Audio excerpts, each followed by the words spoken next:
नमस्कार, आदाब।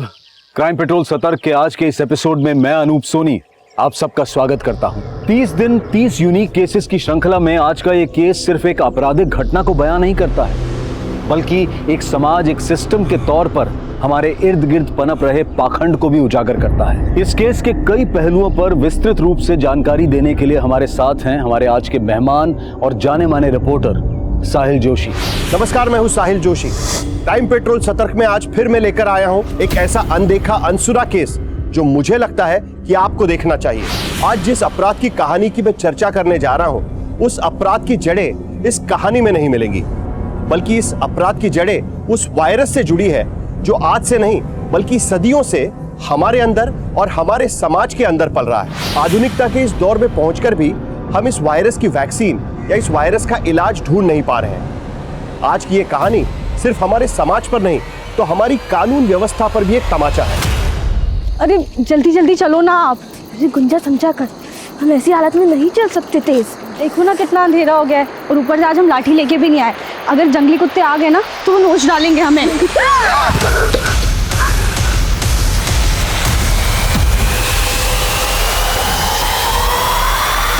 आज लोग हमें पीड़ित कहकर बुलाते हैं। बहुत जल्द हमारी पीड़ा और हमारी कहानी दोनों भूल जाएंगे, क्योंकि हम निर्भया नहीं ना। हमें इंसाफ कभी नहीं मिलेगा और जिस वायरस ने हमें निगला है वो और भी लड़कियों को निगलता जाएगा। हर घर में शौचालय हो, स्वच्छता अभियान के जरिए सरकार ये बात लोगों तक पहुंचाने की पूरी कोशिश कर रही है, लेकिन यहाँ मकसद सिर्फ स्वच्छता से नहीं जुड़ा है, बल्कि इसका एक सिरा औरतों की सुरक्षा से भी जुड़ा है। रेप केसेस के आंकड़े बताते हैं कि गांव खेड़ों में कई महिलाओं को तब अपना शिकार बनाया जाता है जब वो शौच के लिए बाहर निकलती हैं। दिन चढ़ने से पहले या सूरज ढलने के बाद अंधेरे की आड़ में अपने शिकार पर घात लगाए बैठे ये दरिंदे मासूम जिंदगियों पर बेरहमी से झपट पड़ते हैं। ये केस भी ऐसी ही एक वारदात बयां कर रहा था।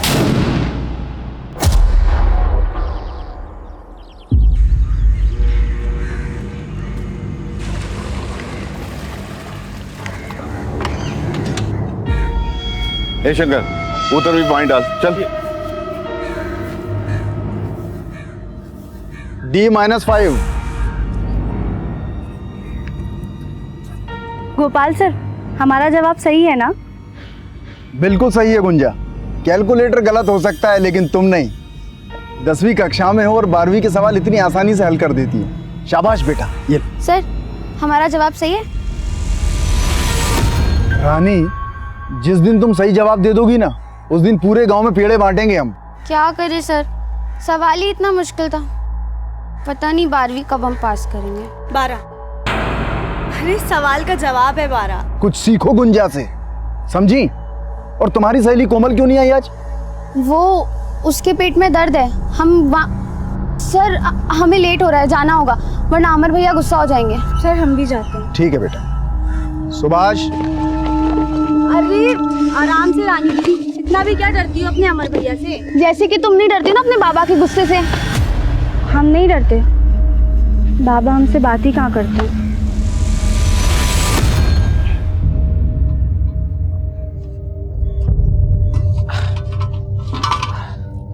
अरे ये नट फिर गिर गया आज, क्या करें इसका?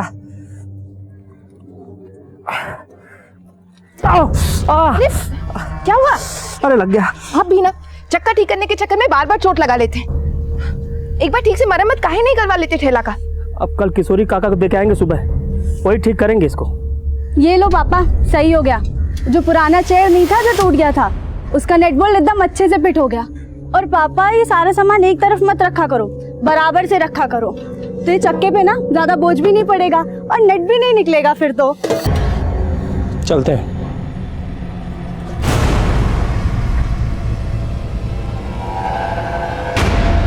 मम्मी,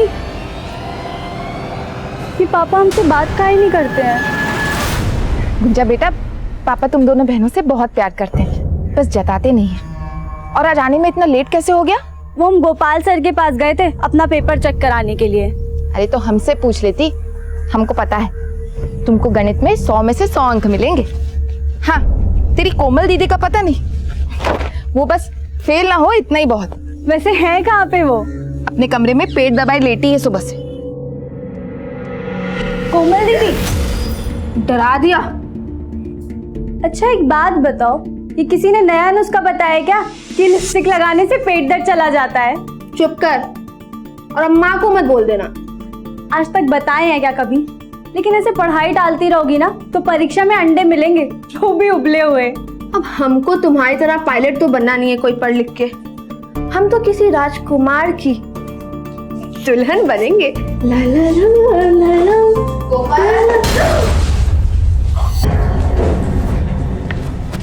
अब तबीयत कैसा है तुम्हारा?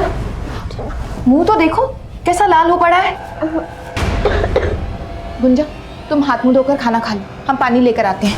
अरे नहीं माँ, हम ले आएंगे और रानी दीदी को भी साथ में लेके जाएंगे। हम भी चलेंगे। अरे तुम ठीक भी हो गई? आपके हाथ का काढ़ा पिए थे माँ, ठीक तो होना ही था। अब हम जाएंगे। कोमल चलो गुंजा।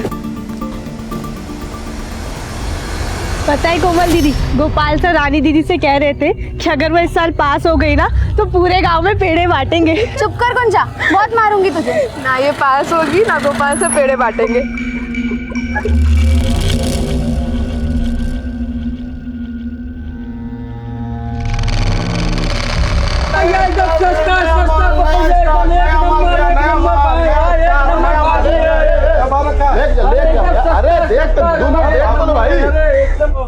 भैया जी कितना अच्छा खुशबू आ रहा है, चलिए ना चाट खाते हैं। अरे यहाँ नहीं खाएंगे भैया, वो आगे पांडे चाट करना रहना, वहाँ खाएंगे। चलिए देख चाची के लिए ले लीजिए। बता, हाँ ब्यूटीफुल साड़ी है, ले जाइए नाइस स्टॉक में। अरे अरे ऐसा मत करिए भैया, ब्रजेश भैया देखिए हम लोग भूखे मर जाएंगे, ऐसा मत कीजिए। क्या भूखे मर जाएंगे जी? अरे क्या हुआ प्रदीप? भैया देखिए ना, ब्रजेश भैया तो कन्या हटाने को कह रहे हैं। अरे ऐसे कैसे? आप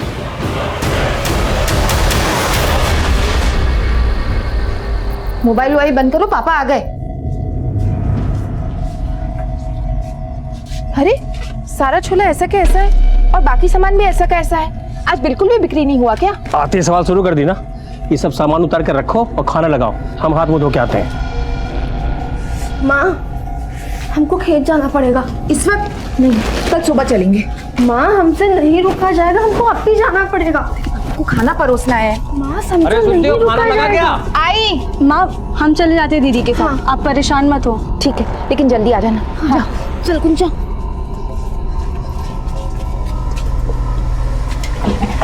चल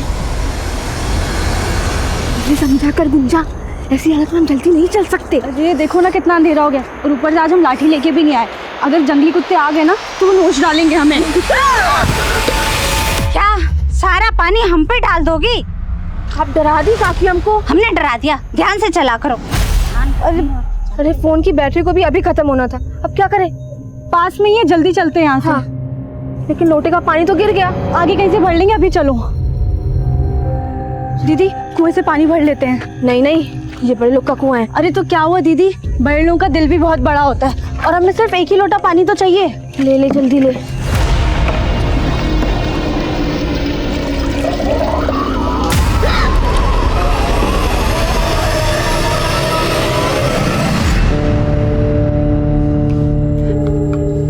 सुनिए ना, उनका फोन बंद आ रहा है। हमारा जी बहुत घबरा रहा है, 1 घंटा हो गया। अरे कहाँ जाएंगी, आती होंगी रास्ते में, आ जाएंगे, ऐसा मत लो। जरा दिखाइए ना, लाठी ले जाना भी भूल गई है।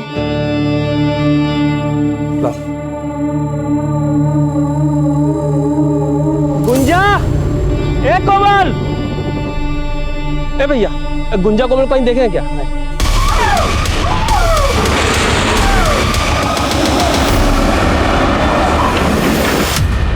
ए प्रदीप, कोमल और गुंजा को देखे हो क्या? क्या हुआ कोमल गुंजा को? अरे 1.5 घंटे से ज्यादा हो गया, खेत गई अब तक लौटी नहीं है। लौटी नहीं? मेरा मकान भी है, हमको मालूम है कौन गायब किया होगा कोमल गुंजा को। कौन?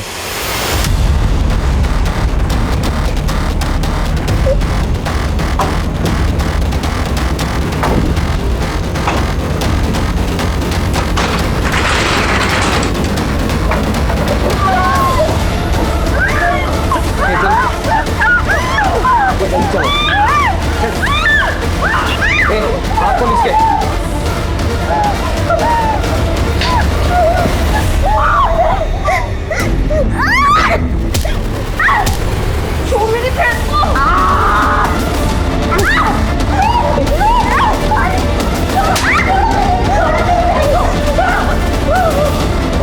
अभी तो हमने ठीक से पकड़ा भी नहीं है।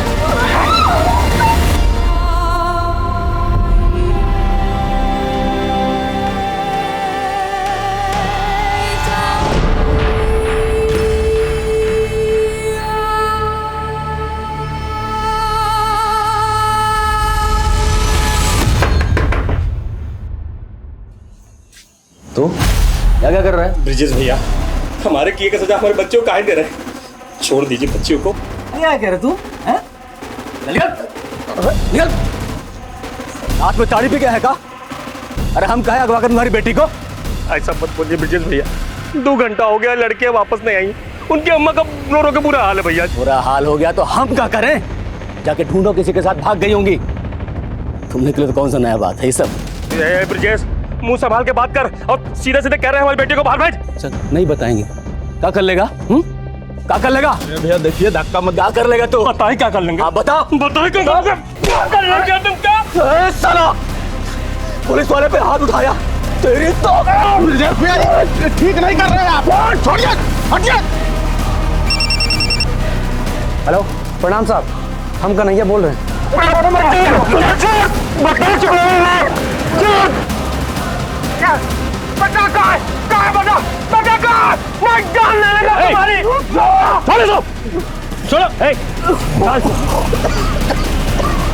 क्या रे, क्या गुंडा ये? एक पुलिस वाले के घर पे आके उसको पीटोगे? मतलब जानते हो इसका? इसने हमारी बेटी को अगवा किया साहब, अंदर छुपा के रखे साहब, पूछो इसको। 1 मिनट, अभी हम दूध का दूध, पानी का पानी कर देंगे। अंदर जाके चेक करो कौन लड़की है। जो भी अंदर हो उसको बाहर लेके आओ।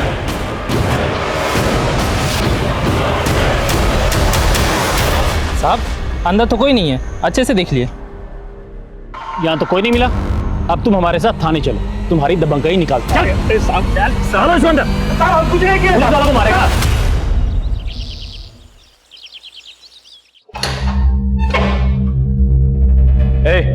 बाहर निकल। आज के बाद अगर किसी पुलिस वालों को छुआ ना तो याद रखना, जिंदगी भर के लिए अंदर चढ़ा देंगे। कोमल और गुंजा आई का? साहब हमारी बच्चे को ढूंढ दीजिए, आप जो कहेंगे हम देंगे, अपना ठेला तक भेज देंगे साहब। हवलदार को भेजे हैं खोजने के लिए, आने दो तो बता दो। तुम लोग क्यों तुम आ पाओ? अरे रुक जा।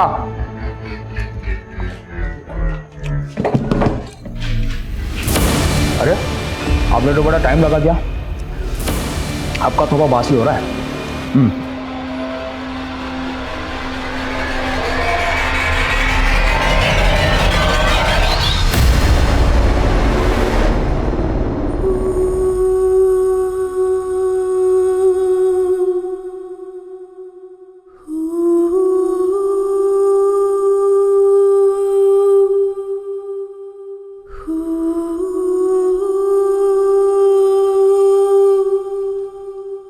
भैया, रमाकांत, वो पेड़ के पास गुंजा और कोमल, चलिए।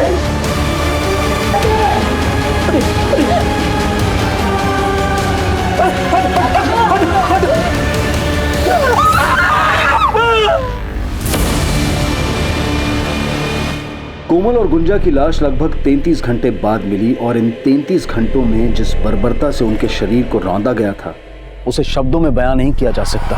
इंसानियत को शर्मसार करने वाली यह घटना अभी और भयानक मोड़ लेने वाली थी।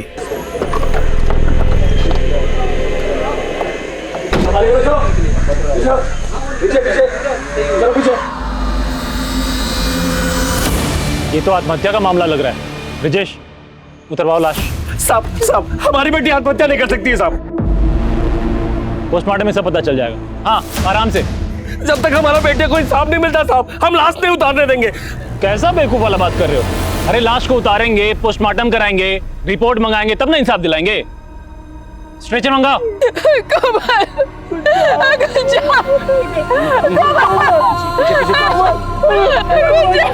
उठाओ लाश को, डालो एम्बुलेंस में।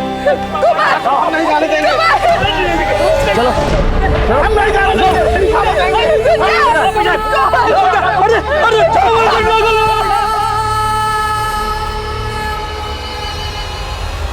इसी पेड़ की छांव में उन 2 बहनों ने अपना बचपन गुजारा और इसी पेड़ के तने से उन दोनों की लाश लटकी मिली। पुलिस की थियरी है कि यह सुसाइड का मामला है, लेकिन लड़कियों के माँ बाप उसे सिरे से खारिज कर रहे हैं। उल्टा उनका आरोप है कि इस जुर्म के पीछे कानून के ही रक्षक शामिल है। बिहार के टिहरी गांव में जब भी लड़कियां और औरतें रात को किसी काम से बाहर निकलती है, तब जंगली कुत्तों से बचने के लिए अपने हाथ में लाठी जरूर रखती है। लेकिन हमें पता चला है कि उस रात को वो दोनों बहनें खाली हाथ निकली थी। वो जंगली कुत्तों से तो बच निकली, लेकिन जैसे लड़कियों के माँ बाप कह रहे हैं, क्या उनका ये हश्र इंसान के भेष में किसी भेड़िए ने किया है, या फिर पुलिस का जो दावा है वो सच है? सच चाहे जो भी हो, वो सामने आते आते हड़कंप जरूर मचाने वाला है। आ गया पोस्टमार्टम रिपोर्ट। क्या बोले थे हम? आत्महत्या है। इसमें भी यही लिखा है। और सुनो, तुम्हारी बड़ी बेटी चरित्रहीन थी। लिखा है इसमें कि वो सेक्सुअली एक्टिव थी। माने जानते हो, मतलब शादी से पहले सुहागरात। क्या बात कर रहे हैं साहब आप? हाँ, क्या बोल रहे हैं आप? मकान भी एकदम सही बोल रहे हैं। ये दोनों लड़कियां एक साथ अचानक खुदकुशी क्यों करेंगी भला? ये सब रिपोर्ट गलत है। सब साला रातों रात पत्रकार बन गए हो गारे? हमसे सवाल करोगे? तुम लोग जो बोल रहे हैं ध्यान से सुनो। चुपचाप दोनों बॉडी को उठाओ और जाके अंतिम संस्कार कर दो, नहीं तो जब तक हमारी बेटियों को इंसाफ नहीं मिल जाता, हम लाश नहीं लेंगे और अंतिम संस्कार भी नहीं करेंगे। नहीं करेंगे। कई सवाल खड़े हो रहे थे। क्या ये हत्या का केस था या फिर आत्महत्या का? लोगों में आक्रोश बढ़ रहा था। वीडियो वायरल होने की वजह से ये केस राजनीतिक और सामाजिक गलियारों में तूल पकड़ रहा था। जन आक्रोश और केस की संवेदनशीलता को ध्यान में रखते हुए ये केस तुरंत इंडियन इन्वेस्टिगेशन एजेंसी को हैंडओवर कर दिया गया।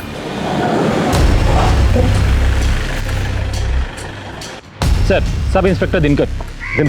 इस केस से रिलेटेड जितने भी पेपर हैं टेबल पे चाहिए मुझे 5 मिनट में। सर,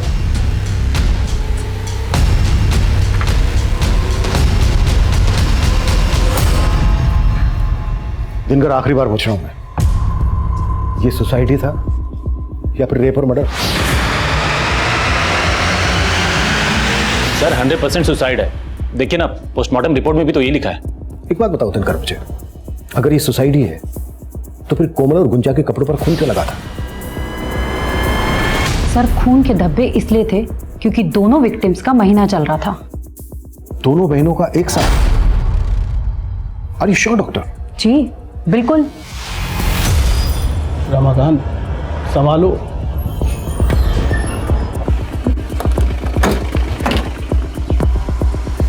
सर ये करे। यही कोई 8-8:15 बजे निकली थी साहब दोनों बाहर। आपको किसी पर शक है? हम तो पहले दिन से कह रहे थे साहब कि वो हवलदार ब्रजेश और उसका छोटा भाई कन्हैया, वही सब मिलकर किया है साहब। रमाकांत जी, आप इतने यकीन के साथ कैसे कह सकते हैं? क्योंकि साहब उसी दिन दोपहर में बाजार में ब्रजेश के साथ हमारा कहाँ तो नहीं हुआ था साहब।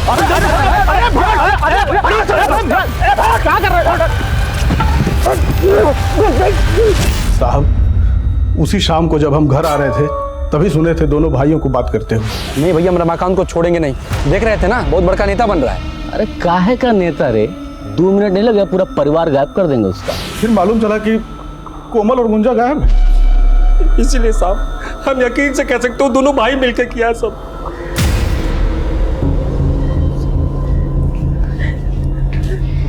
योगिता जी, क्या कोमल और गुंजा का महीना एक साथ आता था? क्या बात कर रहे हैं साहब? तहकीकात और सच को सामने लाने के लिए हमारा जानना बहुत जरूरी है। नहीं, कोमल का महीना 10-12 दिन पहले हो चुका था और गुंजा का आने में कुछ दिन बाकी था। अगर माँ की बात को सही माने सर कि कोमल और गुंजा का महीना एक साथ नहीं चल रहा था, तो कोमल और गुंजा के कपड़ों पर वो खून के धब्बे कहाँ से है? कोमल और गुंजा की डिटेल्स निकालो। दोस्त कौन थे, कहाँ ना जाना था, सब कुछ। सब हवलदार ब्रजेश और उसके भाई कन्हैया को सब।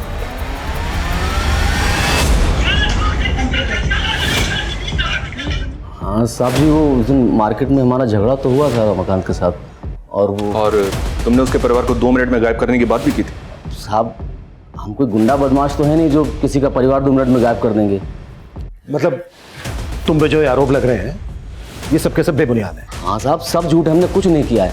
लेकिन वो बड़ी वाली है ना साहब, उसका तो अफेयर था किसी के साथ। साहब, पोस्टमार्टम रिपोर्ट में साफ साफ लिखा है ना कि वो सेक्सुअली एक्टिव थी। नहीं सर, हम कोमल और गुंजा को तो जानते तक नहीं थे। तो फिर बार बार तेरा नाम क्यों आ रहा है बीच में? सर ब्रजेश भैया के साथ उन लोगों की लड़ाई थी। हो सकता है उनके साथ वो लोग हमें ही फंसाना चाह रहे हो। सर हम तो विद्यार्थी हैं। ये कन्हैया और इसका बड़ा भाई हवलदार ब्रजेश, दोनों पे नजर रखो। सब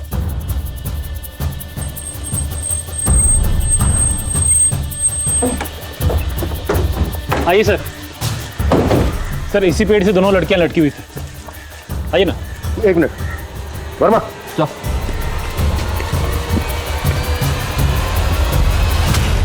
हाइट बहुत ज्यादा है।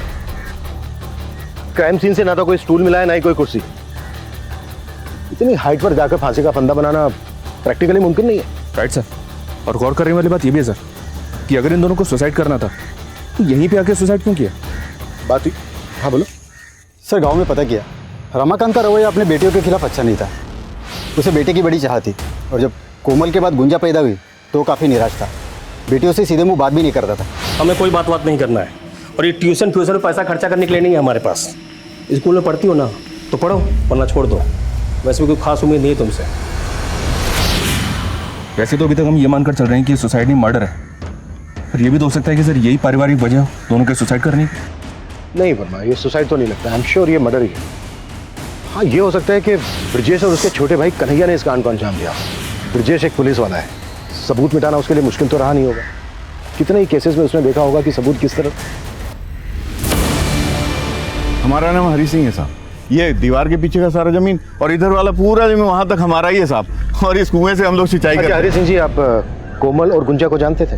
हाँ, गांव के बच्चे हैं साहब। वो यहीं गोपाल मास्टर साहब के पास ट्यूशन पढ़ने आते हैं साहब। अच्छा, जिस दिन दोनों लड़कियों की लाशें मिली थी उस दिन किसी और को देखा था यहाँ पर? नहीं साहब, हमने तो किसी को नहीं देखा। लेकिन हाँ साहब, वो गोपाल मास्टर साहब ने सबसे पहले उन लाशों को देखा था। सर गुंजा और कोमल दोनों अच्छी लड़कियां थी। गुंजा तो पढ़ाई में बहुत तेज थी और गणित में उसके जैसी तेज लड़की मैंने आज तक नहीं देखी। बिल्कुल सही है गुंजा, कैलकुलेटर गलत हो सकता है लेकिन तुम नहीं। क्या क्लास में कोई ऐसा लड़का था जिसकी कोमल या गुंजा से अच्छी खासी दोस्ती हो? सर ऐसा मेरे ध्यान में तो कोई भी नहीं है। हाँ, मैंने गुंजा को सर एक दो बार एक लड़के के साथ देखा। क्या वो लड़का कन्हैया था? नहीं सर, वो कन्हैया नहीं था। उसे तो मैं जानता हूँ, ये कोई और था और मुझे इसका नाम नहीं मालूम। मास्टर जी, कोमल और गुंजा की लाश सबसे पहले आपने देखी थी, तब टाइम क्या हुआ था? सर सुबह के तकरीबन 5:30 बजे थे और मैं उस रात को अपने घर पे नहीं था। मैं अपने मामा के घर गया था और अगले दिन तकरीबन उसी समय मैं अपने मामा के घर से वापस लौटा। तभी मैंने दोनों लड़कियों की लाश देखी और फिर सर मैंने तुरंत सबको सूचित किया। कोमल और गुंजा की लाश के पास आपने किसी और को भी देखा था? हो सकता है कोई यूं ही वहां से गुजर रहा हो, या कोई ऐसी चीज जो आपको थोड़ी अजीब लगी हो? नहीं सर। हेलो। अरे फिक्र मत करो आप, देखो पूछताछ तो होगी ही। हमारा कोई भी कुछ बिगाड़ नहीं पाएगा, समझे? चलो रखता हूं मैं।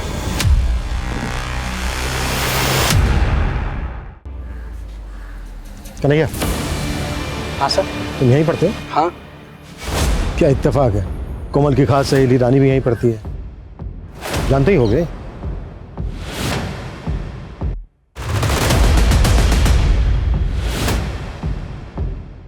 सर हमें नहीं पता कि कोमल का किस लड़की के साथ मिलना जुलना था। याद करने की कोशिश करो रानी। रानी चलो जल्दी। सर हमें कुछ नहीं पता, वो भैया आ गए तो हमें जाना होगा।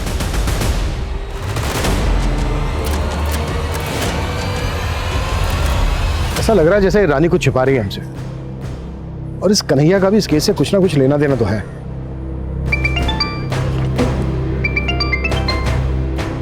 हाँ विशाल। सर गांव वालों ने बताया कि गुंजा को कई बार एक लड़के के साथ देखा गया था, लेकिन वो लड़का इस गांव का नहीं है। गोपाल मास्टर जी जिस लड़के के बारे में बता रहे थे, शायद ये लड़का वही हो।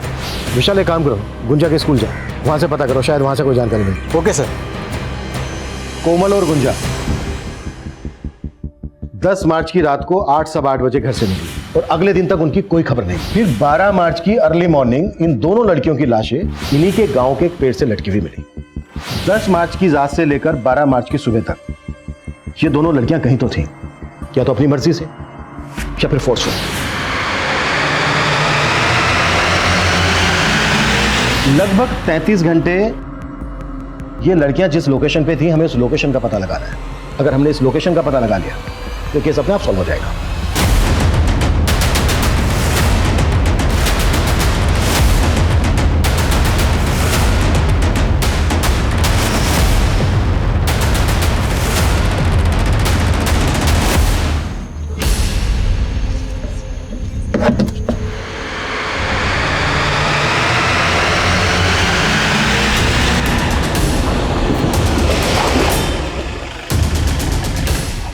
आइए सर। सर ये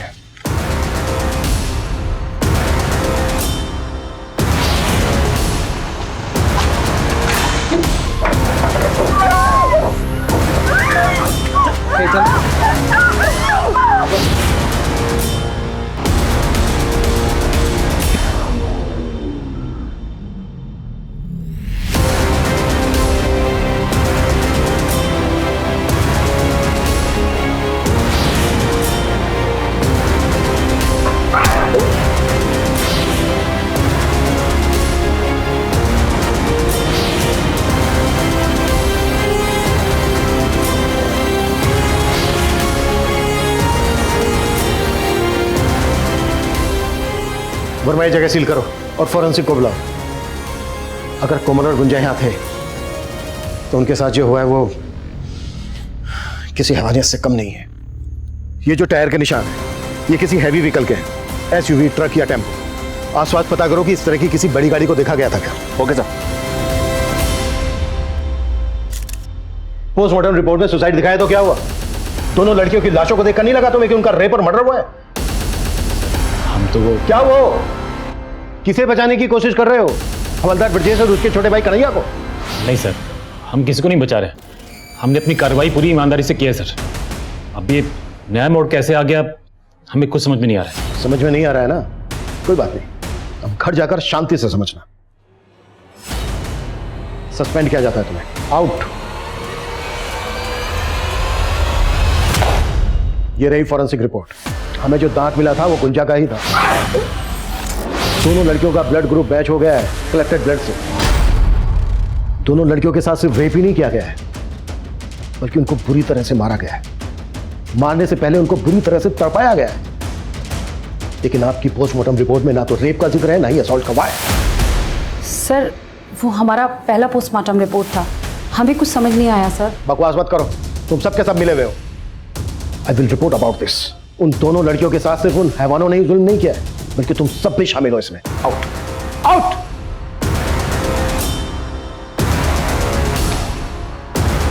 हमें कोमल और गुंजा का दोबारा से पोस्टमार्टम करवाना होगा। बॉडीज को पटना भेज दो। सर टीचर गोपाल ने गुंजा को जिस लड़के के साथ देखा था उसका पता चल गया। मोहित नाम है उसका, गुंजा के स्कूल का ही। जी सर, गुंजा को हम जानते थे। हमारी दोस्ती भी एक एक्सीडेंट ही थी। हम उससे 2 क्लास सीनियर थे सर, फिर भी वो हमें मैथ्स पढ़ाती थी। बहुत होनहार थी। तू पसंद करता था गुंजा? जी सर, पर एज अ फ्रेंड। मेरे कहने का मतलब है हम उसे लाइक करते थे लेकिन दिल की बात कभी उसे बता नहीं पाए। तो 10 मार्च को जिस दिन गुंजा मिसिंग हुई तुझे नहीं पता वो कहाँ गई थी? नहीं सर, हमें तो अगले दिन जब गांव में बात फैली तभी पता चला। क्या जा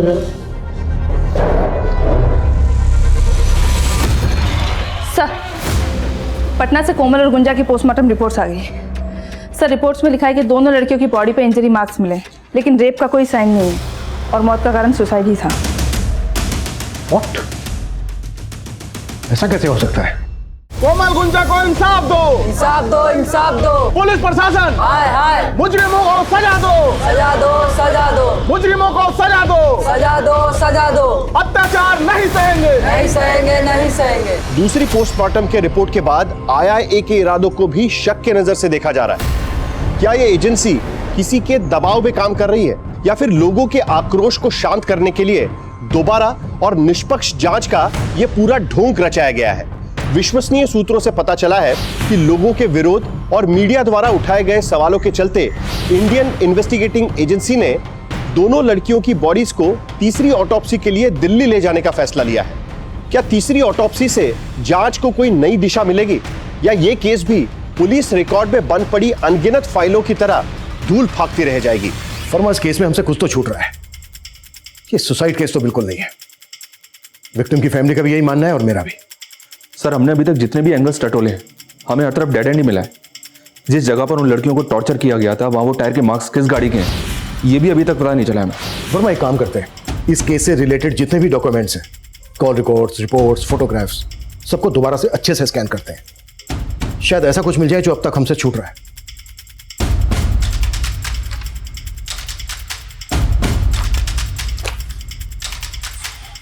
वर्मा, सर चाय हुआ यार।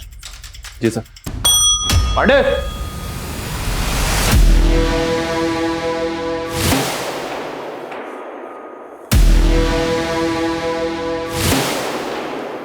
वर्मा, ये इतना बड़ा क्लू हमसे कैसे छूट गया? कौन सा clue sir? Mobile phone. Sir हम अपनी खोई हुई वर्दी की कसम खा के कह रहे हैं, हमें क्राइम सीन से कोई मोबाइल फोन नहीं मिला था। लेकिन हाँ, हम जब वहां पहुंचे उससे पहले बहुत सारे गांव वाले इकट्ठा हो गए थे। हो सकता है उनमें से कोई।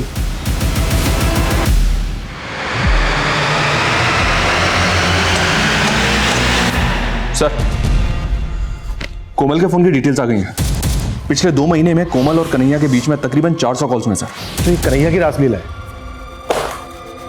फिर तो कोमल का फोन भी कन्हैया के पास ही होगा। नहीं सर, दरअसल मुकुंदपुर में 2 मोबाइल टॉवर हैं, एक कन्हैया के एरिया में है और दूसरा इन दोनों लड़कियों के एरिया में। लेकिन सर कोमल का फोन कन्हैया के एरिया में एक्टिव नहीं था। तो फिर कोमल का फोन कहाँ एक्टिव था?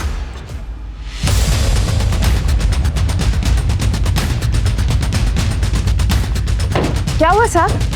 अरे साहब, थोड़ा ध्यान मारो, कोई भी गाना छूटना नहीं चाहिए। हर जगह चेक करो। अरे क्या कर रहे हैं आप लोग? अरे रुकिए साहब, ये क्या क्या कर रहे हैं साहब?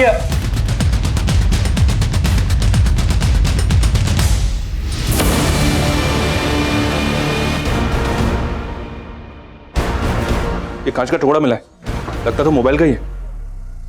उस तरफ।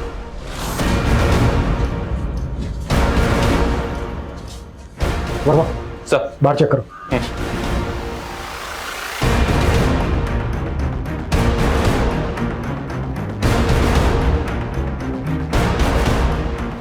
सर ये टूटा हुआ मोबाइल मिला है।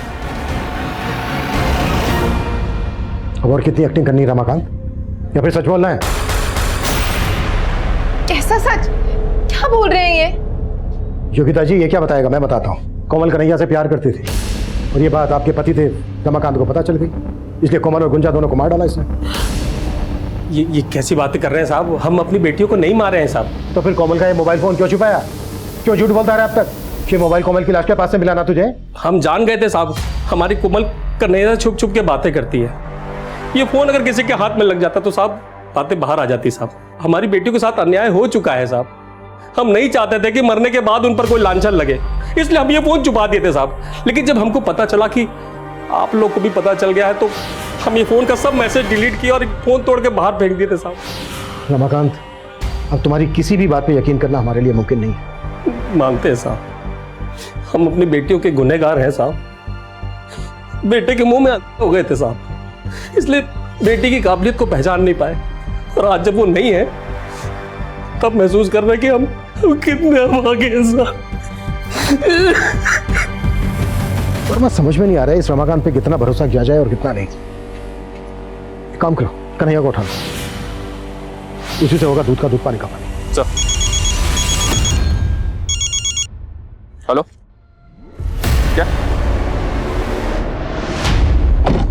क्या हुआ वर्मा? दिल्ली से पोस्टमार्टम रिपोर्ट आ गई सर। कोमल और गुंजा का रेप हुआ था, वो भी कई बार। दोनों के साथ मारपीट भी की गई थी। कोमल की रीढ़ की हड्डी और गुंजा का जबड़ा टूटा हुआ था। हाँ सर, हम कोमल को चाहते थे, लेकिन 2 महीने पहले गुंजा ने हमको देख लिया था।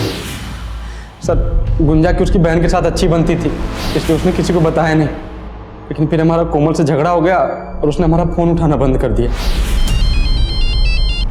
फिर हमने कोमल की बेस्ट फ्रेंड रानी की मदद ली, उसे एक सॉरी कार्ड और एक फूल दिया कि वो कोमल को दे दे। सच्चाई अब मैं बताता हूं तुझे। तू कोमल के पीछे पड़ा था, उसने घास नहीं डाली तुझे, तेरी ईगो को ठेस पहुंची, इसलिए तूने कोमल और गुंजा को किडनैप किया, उनका रेप किया और उसके बाद मार डाला। और इस सब में तेरे भाई कांस्टेबल ब्रिजेश ने तेरा साथ दिया। यही सच्चाई है ना? नहीं सर, ये सच नहीं है सर। हम कोमल को प्यार करते थे, लेकिन जब उसकी लाश मिली तो हम एकदम डर गए थे। नहीं सर, कन्हैया को बहुत तोड़ा, लेकिन वो टस से मस नहीं हो रहा। हो सकता है सर सच बोल रहा हूँ। तो क्या रमाकांत झूठ बोल रहा है? अगर रमाकांत उनको मरवाता तो कम से कम अपनी बेटी का रेप तो नहीं करता। तो फिर कोई ऐसा होगा जो ब्रजेश और रमाकांत के हुए बीच झगड़े को अच्छी तरह से जानता है और उस झगड़े का फायदा उठा रहा है। प्रदीप साहब, हम सच कह रहे हैं साहब, हमने ब्रजेश और कन्हैया को बात करते सुना था। ठीक है, मान लिया। अब ये बता, जब ये दोनों ये बात कर रहे थे कितनी दूर थे तेरे से? ज़्यादा दूर नहीं थे साहब। हम ब्रजेश और कन्हैया के मोबाइल फ़ोन की लोकेशन निकलवाएंगे। अगर उन दोनों के मोबाइल फ़ोन की लोकेशन तेरे घर के आसपास निकली तो ठीक है, और अगर नहीं निकली तो फिर बैठा कर नहीं, उल्टा लटका कर तेरे से सच निकलवाएंगे। साहब उस दिन दोपहर को साहब रमाकांत भैया और ब्रजेश का झगड़ा हुआ था साहब। तो कन्हैया जो है हमारे इलाके में घूमता रहता है हमेशा। हमको जब ये बात पता चला तो हमको लगा कि वही दोनों होंगे साहब। मतलब उन दोनों को तूने ये बात करते हुए नहीं सुना था? नहीं साहब। तू अपना बदला लेने के लिए ब्रजेश को इस केस में फंसा रहा था ना, क्योंकि वो तेरी दुकान हटवा रहा था।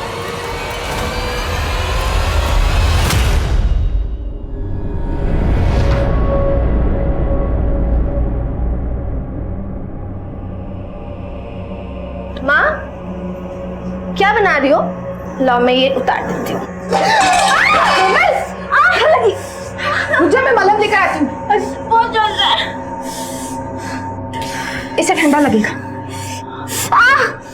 कितनी बार बोला है तुमको हमारी मदद करने की कोई जरूरत नहीं। अभी इतने नहीं बुढ़ाए कि घर का काम ना कर सके। अरे माँ, तुम तो 80 साल की भी हो जाओगी ना, तब भी बुढ़ी नहीं होगी।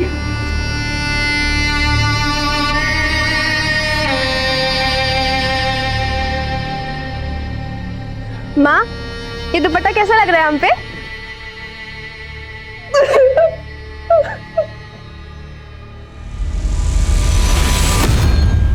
सर, गोपाल मास्टर की मोबाइल की लोकेशन स्टडी की मैंने। 12 मार्च की रात को वो अपने मामा के घर पे था, लेकिन रात को 1 बजे वो घर वापस लौट आया था। सर हम रात को ही मामा के घर से जल्दी आ गए थे। तो पहले हमसे झूठ के बोला था? कहीं ऐसा तो नहीं है कि तू भी शामिल है इस कांड में? नहीं सर हम बहुत डर गए थे सर।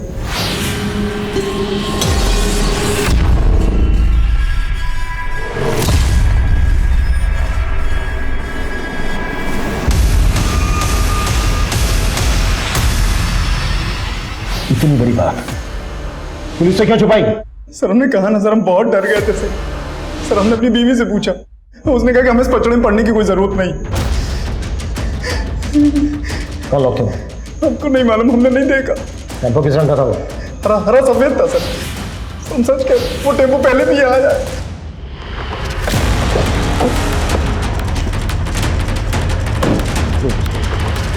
सर, इस लिस्ट में गांव के ऐसे 50 लोगों के नाम हैं जो अक्सर टेम्पो हायर करते हैं। उनमें से 4 या 5 लोग ऐसे हैं जो ज्यादातर हरे और सफेद रंग का टेम्पो हायर करते हैं। इन सबको उठाना, बैकग्राउंड चेक करो इनकी, और पता करो कि 10 मार्च से लेकर 12 मार्च के बीच ये कहाँ है। Okay sir.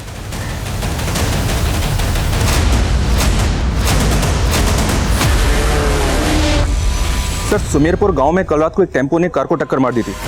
कार में बैठे सभी लोगों की डेथ हो गई है। तुम कहना क्या चाह रहे हो? ये वही टेम्पो है जिसकी हमें कोमल और गुंजा के केस में तलाश थी, और उस टेम्पो का ड्राइवर अभी लॉकअप में। हमारा नाम तो मनीष है। 10 से 12 मार्च के बीच में हमारा टेम्पो कहाँ था हमें नहीं मालूम है साहब, क्योंकि ये टेम्पो हमने 1 महीना पहले ही विजय से खरीदा है। नंबर दे विजय। जी सर। ये मनीष का बैकग्राउंड तो क्लीन है सर, लेकिन टेम्पो का ओरिजिनल मालिक विजय 10 और 12 मार्च की रात को समस्तीपुर के टीरी गांव में मौजूद था अपने 2 साथियों के साथ। ये देखिए सर, राहुल और सुनील। और उस घटना के कुछ दिनों के बाद इन तीनों ने ये गांव छोड़ दिया था। अभी इस वक्त तीनों के मोबाइल फोन कहाँ एक्टिव है? विजय का गुड़गांव में, राहुल का मुंबई में और सुनील का बेंगलोर में। लेकिन एक बात है सर, ये राहुल हरी का रिश्तेदार है। इस हरी को उठाकर पूछें। नहीं, अगर ऐसा करेंगे तो ये तीनों अलर्ट हो सकते हैं। हम इन तीनों को एक साथ एक ही वक्त पर उठाएंगे। Right sir.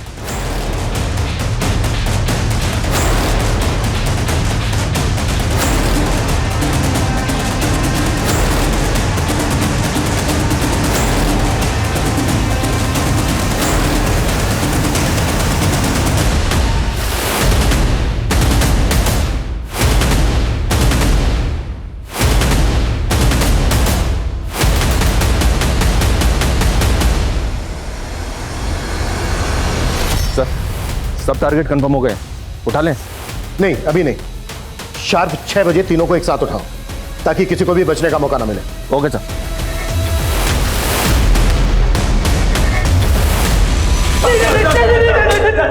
वर्मा, रोना तो अब तुम लोगों को जिंदगी भर है। चलो हो जाओ शुरू। बोलो क्यों क्या ये सब? बोलो। सर वो उस रात को सर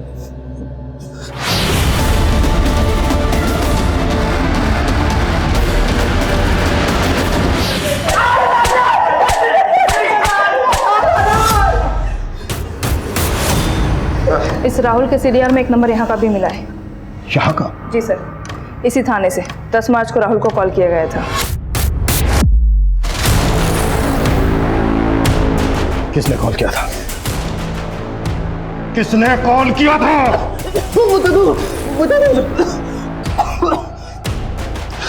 सर जिस रात को हम लोग टेम्पो लेकर जा रहे थे उस रात को दरोगा साहब ने हमें रोका था।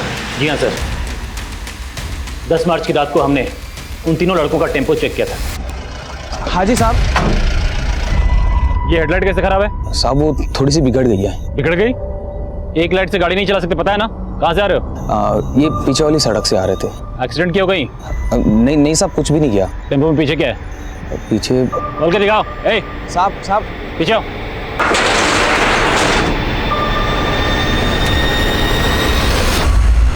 तुमने उन दोनों लड़कियों को उस टेम्पो में देखा था, फिर भी वो टेम्पो जाने दिया क्यों? क्यों? गुंजा को हम उसकी औकात दिखाना चाहते थे। हमारे भतीजे के पीछे पड़ी थी वो। तुम्हारा भतीजा? मोहित भतीजा हमारा। वो उसको फंसा रही थी सर। औकात से बढ़ के सपने देख रही थी वो लड़की। उसके समाज के लोग हमारे घर के सामने से गुजरते नहीं है। और वो गुंजा? सर दरोगा बाबू के साथ हमारी डील हो गई थी कि वो हमें छोड़ेंगे, बदले में हम उनको लड़कियां परोसेंगे। लेकिन हमने लड़कियों का रेप नहीं किया। सुन, इनके लोगों ने पूरा गांव से पे उठा रखा है। बेहतर होगा तुम लोग निकलो अभी के अभी। चलो। अरे लेकिन इन लड़कियों का क्या करें? उड़ने का शौक है ना इनको, हवा में लटकाते हैं। वो पोस्टमार्टम रिपोर्ट भी तो नहीं बतलाई थी ना? जी सर, पटना हॉस्पिटल में हमारा आदमी है, हमने उसी को बोल के रिपोर्ट्स बदलवाए। ऐसी भी क्या दुश्मनी थी तुम लोगों की उन दोनों लड़कियों से जो पहले उनका रेप किया और उसके बाद इतनी बेरहमी से मार डाला दोनों को? ये हट, पूरा पानी अशुद्ध कर दिया। तुम लोगों को बात समझ में नहीं आती क्या? लातों के भूत बातों से नहीं मानते। चलो आज इनको तबियत से सिखाते हैं। ए विजय, इनको पकड़ टेम्पो में डाल। एक लोटा पानी? अरे एक लोटा पानी तो तुम लोग कुल्ला करके फेंक देते हो। सिर्फ एक लोटा पानी के लिए तुमने दो लड़कियों का रेप किया, उन्हें इतनी बेरहमी बेदर्दी से मार डाला।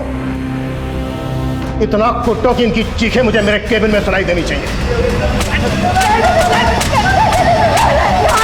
बतौर पत्रकार हमारे सामने कई केसेस आते हैं, लेकिन कुछ केसेस ऐसे होते हैं जिनकी हकीकत निश्शब्द कर देती है। नेशनल क्राइम ब्यूरो में महिलाओं के खिलाफ बढ़ते अपराध के आंकड़े महज आपराधिक आंकड़े नहीं है, बल्कि हमारे देश में महिलाओं की परिस्थिति और महिलाओं के प्रति हमारी सामाजिक सोच की घिनौनी तस्वीर पेश करते हैं। और तो और किसी खास तबके के लोगों के शोषण की मंशा से उनकी बहू बेटियों को यूं निशाना बनाना हमारे समाज की रूह में बसे उस वायरस को दर्शाता है जिसका इलाज किसी भी लैबोरेटरी में मिलना नामुमकिन है। इस वायरस की दवा हमारे भीतर है। जब तक हम हमारी मानसिकता नहीं बदलेंगे तब तक ये वायरस विकराल रूप लेता रहेगा। इस केस के सारे आरोपी इस वक्त न्यायिक हिरासत में हैं। गुंजा और कोमल के माता पिता को कानून यकीनन न्याय दिलवाएगा, लेकिन क्या कोई भी कानून उनके दुख को कम कर सकता है? जाति भेद, महिला उत्पीड़न और कानून व्यवस्था में मौजूद कमियां, ये केस समाज में फैली इन सारी स्थितियों को उजागर करता है। औरतों के खिलाफ हो रहे अपराध हमारे समाज पर लगा एक कलंक है। एक समाज तभी प्रगति कर सकता है जब उस समाज में रहने वाली हर महिला को सम्मान और बराबरी का मौका मिले। अब मैं अनूप सोनी आपसे विदा लेता हूं। फिर मुलाकात होगी क्राइम पेट्रोल सतर्क में एक और नए केस के साथ और उस पर हमारे एक्सपर्ट के विश्लेषण के साथ। तब तक अपना और अपने परिवार का ख्याल रखें, सतर्क रहें, सुरक्षित रहें और देखते रहें क्राइम पेट्रोल सतर्क। जय हिंद।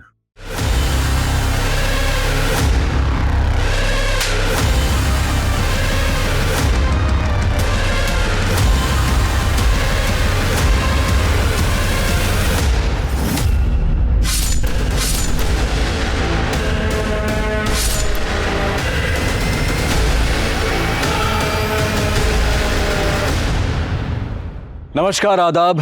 क्राइम पेट्रोल सतर्क के 30 दिन 30 यूनिक केसेस की श्रृंखला में मैं अनूप सोनी आप सबका स्वागत करता हूं। जहां औरतों के लिए मर्यादा और संस्कृति के नाम पर जो सीमा रेखा तय की गई है, अगर कोई औरत उसे पार करने की हिम्मत करे तो ये हमारे पुरुष प्रधान समाज के लोग इंसानियत और क्रूरता की हदें लांघना अपना फर्ज समझते हैं। इस समस्या पर गहराई से रोशनी डालेंगे हमारे आज के मेहमान शम्स ताहिर खान। इज्जत और आबरू ये वो शब्द हैं जिनकी वजह से देश में हजारों क्राइम होते हैं। ये शब्द औरत और लड़कियों से इस कदर जुड़े हुए हैं कि इसका खामियाजा उन्हें अक्सर भुगतना पड़ता है। कभी औरत को सबक सिखाने के लिए उनकी आबरू लूटी जाती है, तो कभी लड़कियों को अपने तरीके और अपनी आज़ादी से जिंदगी जीने की जुर्रत के एवज में उन्हें इज्जत का वास्ता दिया जाता है। उन्हें सदियों पुरानी शोषित महिलाओं के तौर पर जीने के लिए मजबूर किया जाता है। हालांकि गांव के मुकाबले शहरों में औरतों के अधिकार और आज़ादी कहीं ज़्यादा बेहतर है, लेकिन तभी तक जब तक कि वो समाज के नियम को मानती हैं। जैसे ही वो इस नियम को तोड़ने की कोशिश करती हैं, उनके प्रति अपराध बढ़ने की संभावना ज़्यादा बढ़ जाती है।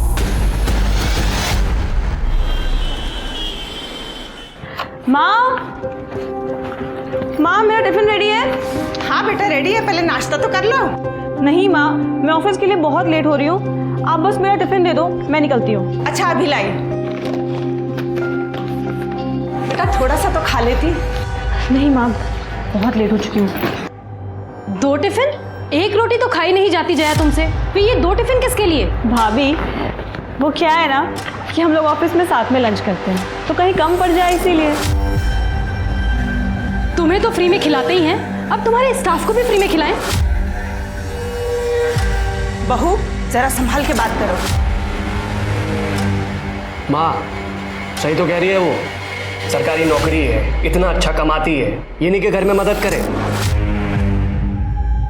क्या मैं और पापा मिलके पूरे घर का बोझ उठाएं सिर्फ?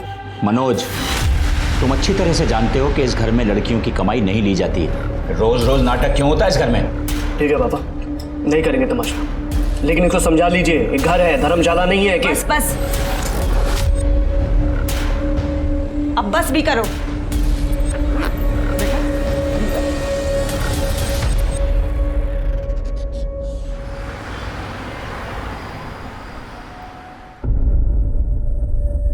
थैंक यू यार, तुम रोज रोज मेरे लिए लंच लेके आती हो,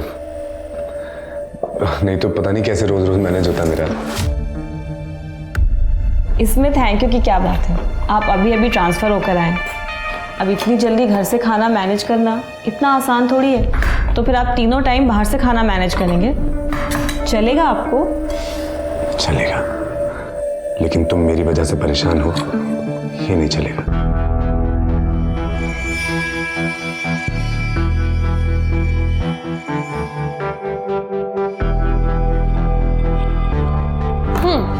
मैनेजर साहब तो अभी भी मदहोश लग रहे हैं, सही होश उड़ाए तेरे परफ्यूम ने। देख ले कहीं सहारे वाले की जरूरत तो नहीं उन्हें। चुप करना, वैसे ही पूरा ऑफिस मेरे पीछे पड़ा हुआ है, ऊपर से तू भी बकवास करी जा रही है।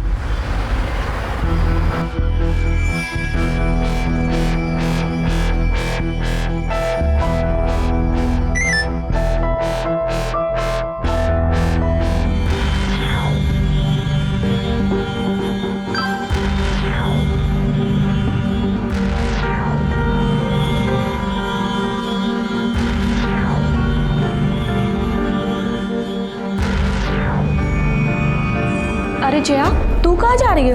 अभी तो 1:30 भी नहीं बजा। अरे इतनी तो उसे भूख भी नहीं लगी रहती है जितनी इसे खिलाने की पड़ी रहती है। जया, ये तो होना ही था। अब ऑफिस में बॉस के साथ रोमांस चलेगा तो ऐसी बातें तो सुननी पड़ेंगी।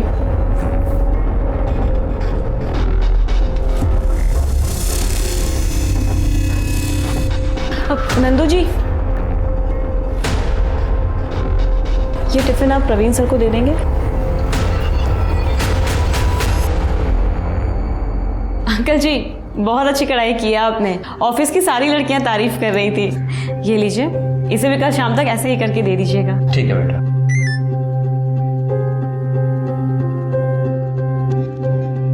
और हरीश, कैसी चल रही है पढ़ाई? ठीक चल रही है दीदी। बेटा अब तू ही इसे समझा, पढ़ाई तो ठीक है लेकिन इसको बोल थोड़ा काम में भी मन लगाए, मेरा भी हाथ बटाए। ये बात तो सही कह रहे हैं अंकल, पढ़ाई के साथ साथ इनके काम में भी हाथ बटाया करो। जी दीदी।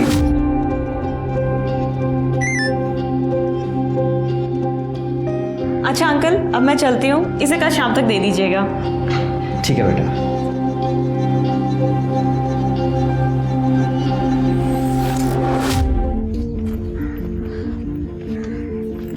आप यहाँ क्या कर रहे हैं? टिफिन देना है तुम्हारा। आपने अभी तक खाना नहीं खाया? तुमने खाया? क्यों? मैं नहीं चाहती हूँ कि मेरी और आपकी कोई बदनामी हो। अरे हमारी कोई बदनामी नहीं कर सकता है, पता है क्यों?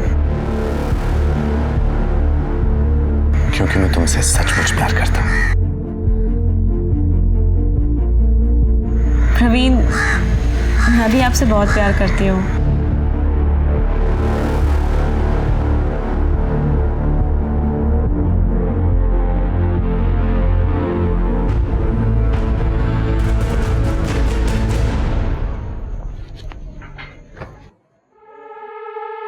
जया, तुम्हारा ऑफिस 5 बजे खत्म होता है, 7 बज रहे हैं इस समय।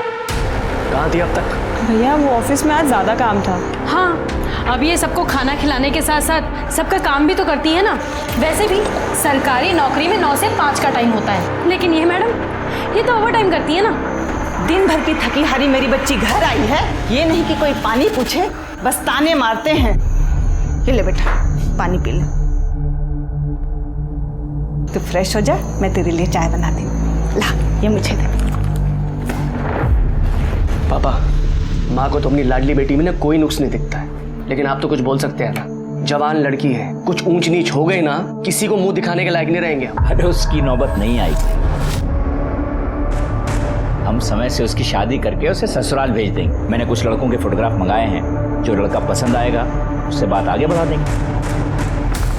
आओ, ये है अपना आलीशान महल।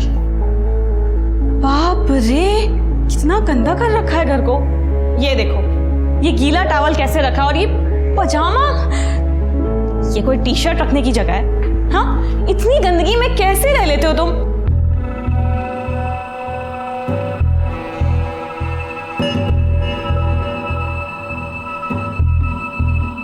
देखो, शादी से पहले ये सब नहीं। हम दोनों एक दूसरे से प्यार करते हैं, और प्यार दुनिया की सबसे प्यार चीज होती है। और जल्दी हमारी शादी तो हो ही जाएगी, उसके बाद तो ये सब होना ही है ना। क्या तुम्हें मुझ पर यकीन नहीं है?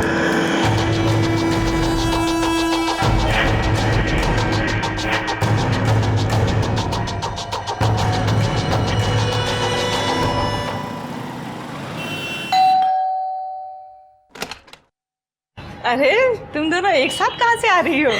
ये तो मुझे यहाँ गेट पर ही मिली। ले पानी पी और बैठ। अरे जया, आ गई तुम, आओ बैठो। बेटा, तेरी शादी के लिए कुछ लड़कों के फोटोग्राफ्स आए हैं, तू देख ले, पसंद कर ले, फिर हमें बता दे। ये देख, हमने तेरे लिए इस लड़के को पसंद किया है। लड़का बहुत अच्छा है और तेरी ही तरह सरकारी नौकरी भी करता है।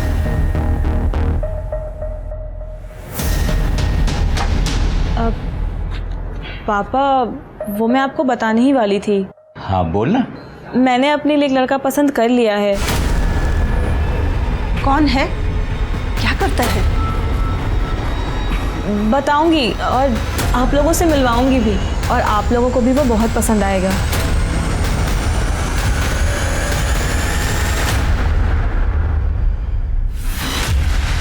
बहुत गर्मी है तेरे शरीर में, हाँ? बहुत गर्मी है तेरे शरीर में। मेरा ही पति मिला था तुझे फांसने के लिए, डोरे डालने के लिए। शर्म नहीं आती तुझे? एक औरत होकर दूसरी औरत से घर तोड़ते हुए। सुन, अगर मर्दों को रिझाने का ज्यादा ही शौक है ना, बाजार में जाके बैठ। यहाँ क्या कर रही है तू? कौन है तू? हाँ, और ये क्या बकवास करे जा रही है? दिमाग तो सही है तेरा? सुन, मैं तुझे जानती तक नहीं हूँ। मैं तेरे जैसी 2 टकी औरतों को ना बहुत अच्छे से जानती हूँ।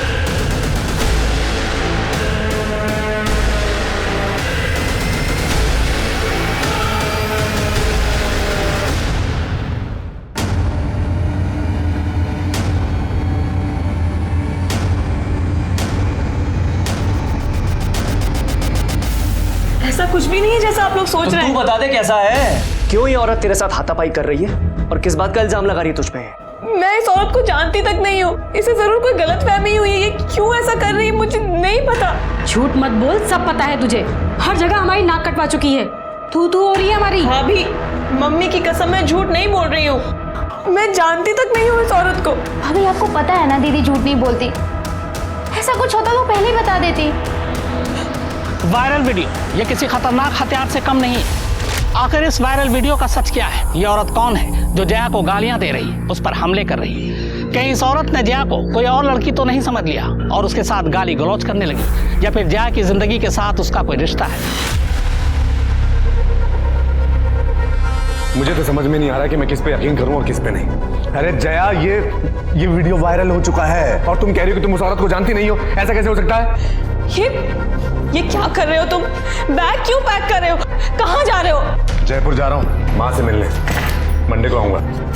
इस वक्त जब मुझे तुम्हारी सबसे ज्यादा जरूरत है तुम मुझे ऐसे छोड़ के जा रहे हो।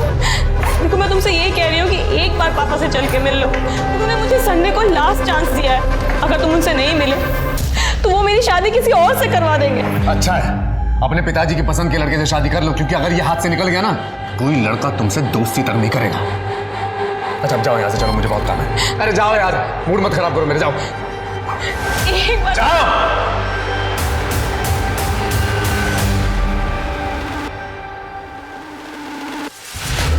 ये देखिए, ये आदमी किस बेरहमी से इस औरत को पीट रहा है। ये सीसीटीवी फुटेज जो आजकल चारों तरफ वायरल हो रहा है, इसे देखकर साफ अंदाजा लगाया जा सकता है कि औरतें आजकल खुद अपने घरों में कितनी महफूज हैं। इस शख्स के चेहरे को गौर से देखिए, इस पे हैवानियत और दरिंदगी साफ नजर आ रही है। हैरानी की बात ये है कि आदमी इस औरत का पति है। अब कोई कैसे यकीन करेगा कि उसने इसके साथ 7 फेरे लिए। तेरा बॉस है ना ये, सुरक्षा और प्रवीण आहूजा, देने की देख कितनी बेरहमी से मार रहा है अपनी बीवी को। आपको याद होगा कुछ दिन पहले ही ये वीडियो वायरल हुआ था, जिसमें शालिनी आहूजा इस लड़की को पीट रही थी और कह रही थी कि उसने इसके पति को चुराने की कोशिश की है। मतलब शालिनी को प्रवीण और उस लड़की के अफेयर का पता चल गया और उसने इसी गुस्से में जयपुर से दिल्ली आकर उस लड़की को मारा और वीडियो वायरल हो गया। ये वीडियो प्रवीण ने भी देखा। प्रवीण वीडियो देखकर गुस्से में जयपुर गया और सबक सिखाने के लिए अपनी पत्नी को जानवरों की तरह मारा। पर सवाल ये है कि वो लड़की जिसकी वजह से ये बवाल खड़ा हुआ, जिसने एक शादीशुदा आदमी से अफेयर चलाया और बसी बसाई गृहस्थी उजाड़ने की कोशिश की, उसे अपने किए पर जरा भी शर्म आई या नहीं? उसकी परवरिश कैसी होगी? कौन होंगे उन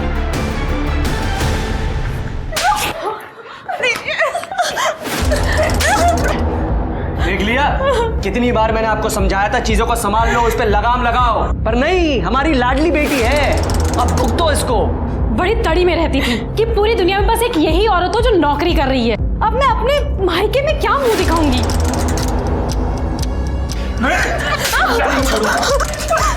इस लड़की की वजह से हम समाज में मुंह दिखाने लायक नहीं रहे।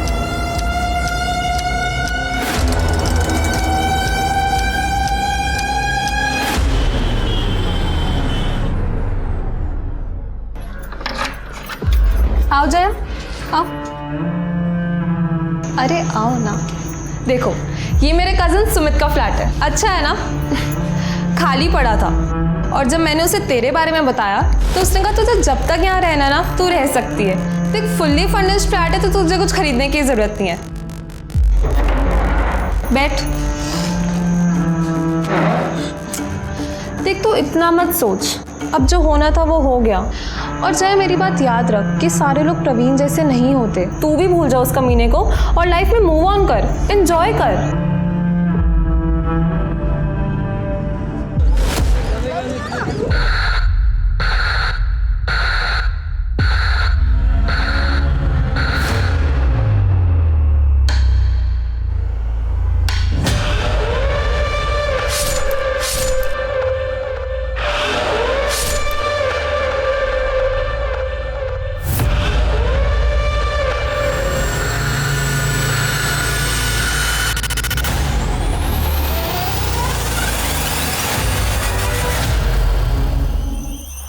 सर इसका नाम जया पांडे है और ये 2 दिन से गायब है।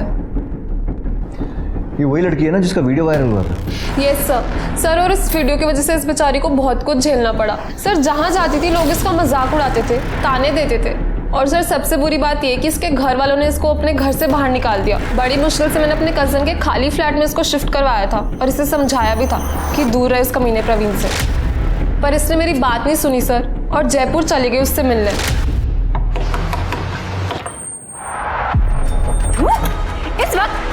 है यहाँ? मेरी गृहस्थी में कलेश डाल के तुझे चैन नहीं मिला जो अब यहाँ तक पहुँच गई? देखो, मेरी तुमसे कोई पर्सनल दुश्मनी नहीं है। मैं तुमसे बस एक रिक्वेस्ट कर रही हूँ, मुझे एक बार प्रवीण से मिलने दो। हे भगवान, ये तो बहुत ही बेशर्म औरत है। तेरी औकात दिखाती हूँ मैं अभी। तू आई कैसे यहाँ? क्या हो रहा है यहाँ? चल अंदर। तुझे छोड़ूंगी नहीं मैं। समझता क्या है तू? यहाँ तक आ गई? तेरी हिम्मत कैसे हुई यहाँ आने की? चल अंदर। और अब आवाज नहीं आनी चाहिए तेरी। आवाज? मैं चिल्लाऊंगी। छोड़ूंगी नहीं उस कमीनी को। क्या चाहिए? क्या लेने आई है यहाँ? सस्पेंड करवा दिया ना मुझे, अब क्या चाहिए? देखो, मैंने तुम्हें सस्पेंड नहीं करवाया है। तुम्हारे उस वायरल वीडियो की वजह से पूरे डिपार्टमेंट ने ये एक्शन लिया। हाँ तो तू भी अब एक्शन ले और निकल जाए यहाँ से, इससे पहले कि मैं गला दबा के तेरी जान से मार दूं, कट ले। हाँ, मार डालो। खोलो दरवाजा। मार डालो मुझे भी और तुम्हारे बच्चे को भी। क्या बकवास कर रही है? बकवास नहीं कर रही हूँ मैं प्रेग्नेंट हूँ। किसका पाप मेरे गले डाल रही है? तेरे जैसे कोई भरोसा थोड़ी है। मेरे जैसे का क्या मतलब है तुम्हारा? टाइम पास, और क्या? जैसे 2 बार हंस के बात क्या कर लो, गले पड़ जाती हैं, जैसे तुम मेरे गले पड़ रही है। देख, शराफत से बोल रहा हूँ, निकल जाए यहाँ से, दोबारा इधर दिखियो मत, ठीक है? वरना जान से मार दूंगा तुझे मैं। अरे चल ना, चल। जब उसने मुझे ये सब बताया सर, तो मुझे बहुत गुस्सा आया। मैंने उसे बहुत सुनाया भी। फिर जाके उसने मुझे प्रॉमिस किया कि वो प्रवीण से कभी बात नहीं करेगी। ये वही शालिनी और प्रवीण आहूजा हैं जिनके डोमेस्टिक वायलेंस का वीडियो मीडिया के हाथ लग गया और फिर मीडिया गिद्ध के जैसे उनके पीछे पड़ गया। अब फिर ब्रेकिंग न्यूज़ बन जाएंगे और मीडिया हर जगह इस खबर को उछालेगा। सर, मुझे उससे कोई मतलब नहीं है। मैं बस आपसे ये रिक्वेस्ट कर रही हूँ कि आप प्लीज़ जया को ढूंढ दो। जया को आखिरी बार कब देखा था आपने? सर, मिले हुए तो मुझे बहुत टाइम हो गया, पर मेरी लास्ट बात 28 तारीख को हुई थी। 29 तारीख को हम लंच पर जाने का सोच रहे थे, पर जब मैंने उसे फ़ोन किया तो उसने मेरा फ़ोन ही नहीं उठाया। सर, फिर 30 तारीख को भी जब मेरी उससे पूरे दिन बात नहीं हुई, तो 1 तारीख को मैं उसके घर गई। सर, मेरे पास उसके घर की एक एक्स्ट्रा चाबी है। जया? सर, जब मैंने दरवाज़ा खोला तो जया वहाँ पे नहीं थी। जया? पर उसका फ़ोन, लैपटॉप, पर्स सब वहीं पर था सर। मुझे लगा कहीं पास में गई होगी तो ले जाना भूल गई होगी। सर, मैंने वहाँ पे बहुत इंतज़ार किया, पर जया वापस आई ही नहीं।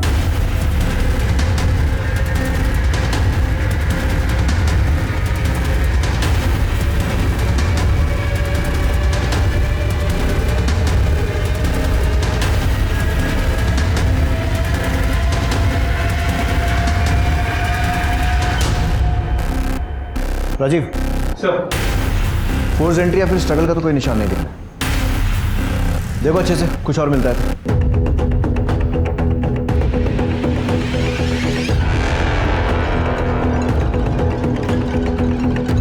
ये सीसीटीवी पहले से यही था? नहीं सर, ये जया ने शिफ्ट होने के कुछ दिन बाद ही लगवाया था अपनी सेफ्टी के लिए। ऑलरेडी उसके साथ इतना कुछ हो चुका था, फिर यहाँ वो अकेले रह रही थी, मुझे भी लगा होना चाहिए। सर, इस खिड़की के बाहर से कुछ अजीब सी बदबू आ रही है। सर, एक्चुअली पीछे वो खाली प्लॉट है जहाँ पे लोग अपना कचरा वगैरह डालते हैं, इसलिए बहुत बदबू आ रही है। जल्दी सब लोग।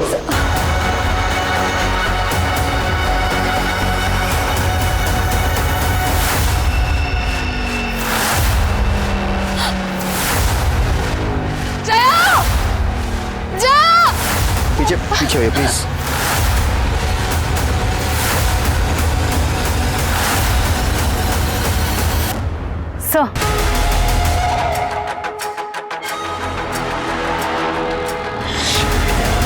लोगों को हुआ क्या है यार? इंसानियत बची नहीं है, हैवान हो गए साले। मतलब लड़की को पेट काट के मारा और फीटस भी निकाल दिया।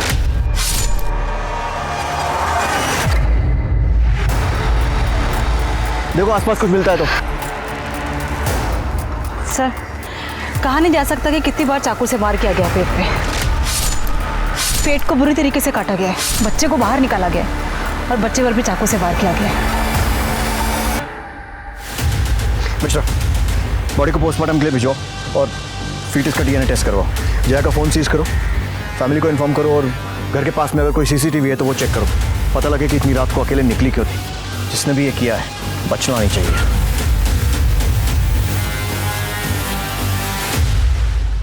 किसी गर्भवती महिला के कत्ल से बड़ा पाप दुनिया में शायद ही कोई दूसरा हो। फिर यहाँ तो कातिल ने औरत का पेट चीर कर उसके अजन्मे बच्चे को ही बाहर निकाल लिया। यह औरत जिसकी पहचान जया पांडे के तौर पर हुई है, कहीं बिन ब्याही मां बनने की सजा तो उसे नहीं मिली, या फिर बिना शादी के मां बनने की जो समाज का नियम और कानून उसने तोड़ा है, ये उसका नतीजा तो नहीं?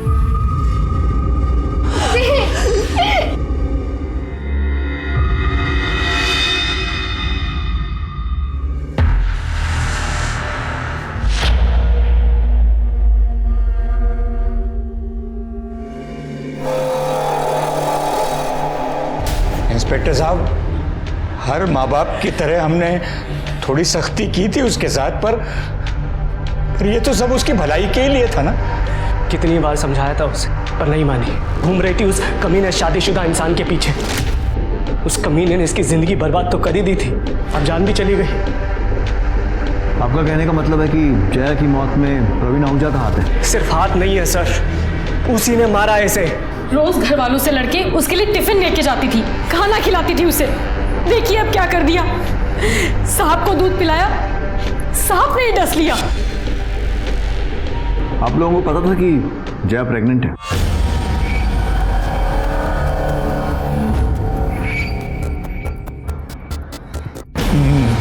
नहीं इंस्पेक्टर साहब।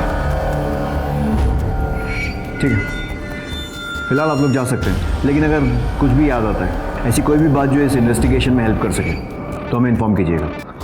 और क्या बताना रह गया इंस्पेक्टर साहब, बोल तो रहे हैं हम लोग। वो कमीना है ना प्रवीण, हड्डियां तोड़ी आप उसकी, खुद ब खुद सब उगल देगा वो। मैं हाथ जोड़ता हूँ आपके सामने, छोड़ना मत उसको। जब तक मेरी बेटी जिंदा थी तो बदनाम कर दिया उसे, और उससे मन नहीं भरा तो मार दिया मेरी बच्ची को।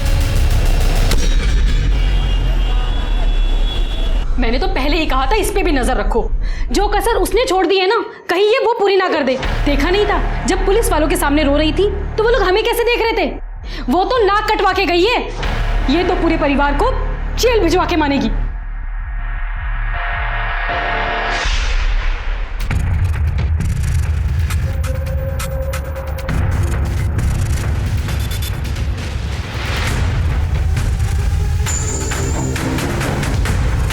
ये वही शालिनी आहूजा है ना, प्रवीण की पत्नी?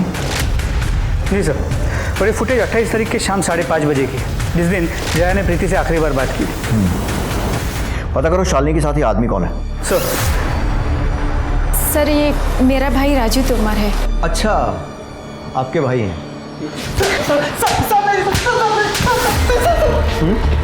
तू ये वो बाहुबली जिसे प्रेग्नेंट लड़कियों पर अपनी मर्दानगी दिखाने में बड़ा मजा आता है? नहीं सर। अपने जीजा को दिखाई थी ये ताकत जो एक लड़की को प्रेग्नेंट करके भाग गया? नहीं सर, ये झूठ है। चुप! तेरा सच झूठ सब बराबर कर देंगे। अपने पति पर गुस्सा नहीं आता, वहां दिखानी थी ना ये ताकत, या फिर चुपचाप वहां मार खाती है और उस बेचारी लड़की पर जोर आजमाइश करते हो तुम सब? जया के घर क्यों गए थे? क्यों मारपीट की उसके साथ?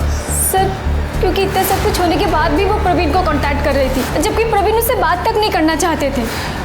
इसलिए हमसे समझाने गए थे सर उसे।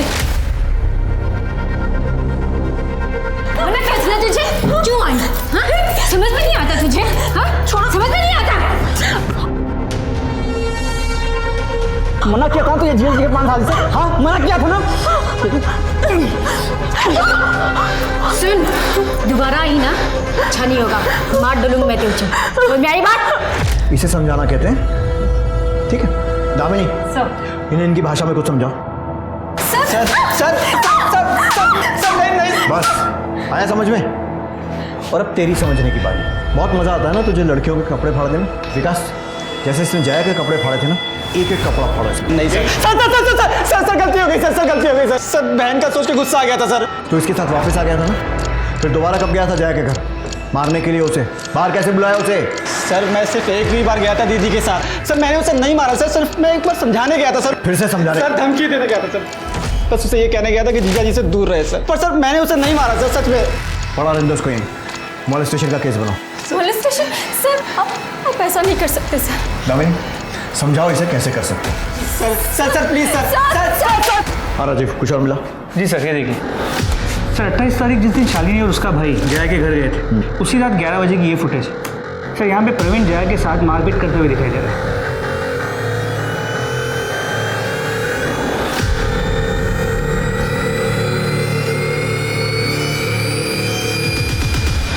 साले फ्रॉड, सस्पेंड होकर चैन नहीं पड़ा, जो मर्डर करके जेल जाने की तैयारी कर रहा है। पहले उस लड़की को फंसाया, फिर उसको प्रेग्नेंट किया और फिर उसका मर्डर कर दिया। और उसको तो मारा ही, उसका पेट चीरकर उस बच्चे को भी मार दिया। अरे सर, जैसा आप बोल रहे हैं मैंने वैसा कुछ नहीं किया है। क्यों गया था उसके घर? क्योंकि उसने मेरा जीना हराम कर दिया था, ये बोल बोल के कि वो प्रेग्नेंट है और उसके पेट में जो बच्चा है वो मेरा है, जबकि ऐसा पॉसिबल ही नहीं है सर। हमने जब भी सेक्स किया हमने प्रोटेक्शन यूज किया है। पता नहीं किसका पाप मेरे गले बांध रही थी। और तूने उसके पेट पर लात मार के उस पाप को मिटा दिया।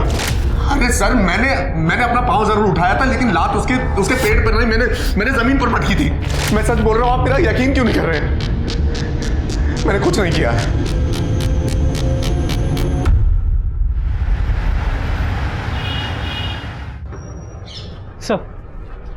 सर मैंने पता करवाया, 28 तारीख की रात 11 बजे के आसपास जया के घर वाली एरिया में कोई मेजर फॉल्ट हुआ था, जिस वजह से लाइट चली गई थी, जो अगले दिन सुबह 10 बजे के आसपास वापस आई।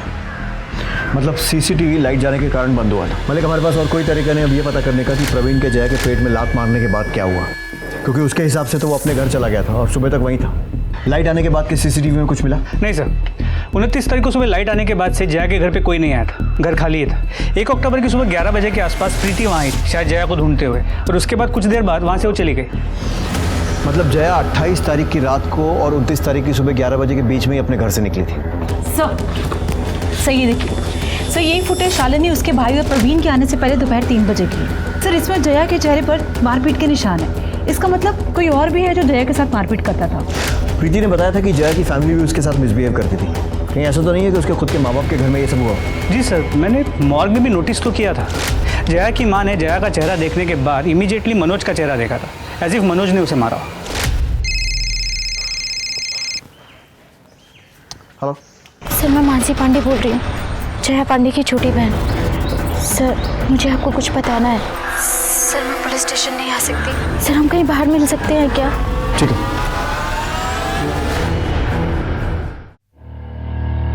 सर प्रवीण ने दीदी को सिर्फ यही झूठ नहीं बोला था कि वो शादीशुदा नहीं है, बल्कि दीदी को शादी का झूठा प्रॉमिस भी किया था, और वो आदमी झूठे वादे करके उन्हें बदनाम करके भाग गया। और तुम्हारी फैमिली ने क्या किया? जया को सपोर्ट किया? सपोर्ट? बाहर वालों से भी ज़्यादा जीना हराम कर दिया था उन लोगों ने। पापा हमारी फीलिंग्स कभी नहीं समझते थे, और मनोज भैया वो तो हमेशा दीदी से किल से रहते थे, क्योंकि भैया को बर्दाश्त ही नहीं था कि दीदी की सैलरी उनसे ज़्यादा है और वो घर खर्च के लिए पैसे भी नहीं देती। इसकी वजह भी पापा ही हैं, क्योंकि वो लड़कियों की कमाई खाना ही नहीं चाहते थे। और तुम्हारी माँ और भाभी? हाँ बेचारी की चलती का है, और भाभी वो तो हमेशा ही आग में घी डालने का काम करती हैं। जब दीदी का वीडियो वायरल हुआ था, पापा भैया भाभी इन लोगों ने दीदी का जीना हराम कर दिया था। तरस खाम पे और नहीं झेल सकते तुझे, निकल मेरे घर से। पापा मैं कहाँ जाऊंगी? तू तो कहीं भी जा सकती है ना, तेरे जैसी चंट लड़कियों के लिए दुनिया में कोई कमी है क्या? जा ढूंढ ले फिर से कोई शादीशुदा आदमी। नहीं पापा मैं कहाँ जाऊंगी? नहीं बेटा, नहीं बेटा, और आगे से शक्ल मत दिखाना अपनी। तीनों ने मिलकर जबरदस्ती दीदी को घर से बाहर निकाल दिया। माँ उन्हें रोक नहीं पाई, और फिर जब कुछ दिन पहले दीदी माँ से मिलने घर आई तो पानी देना।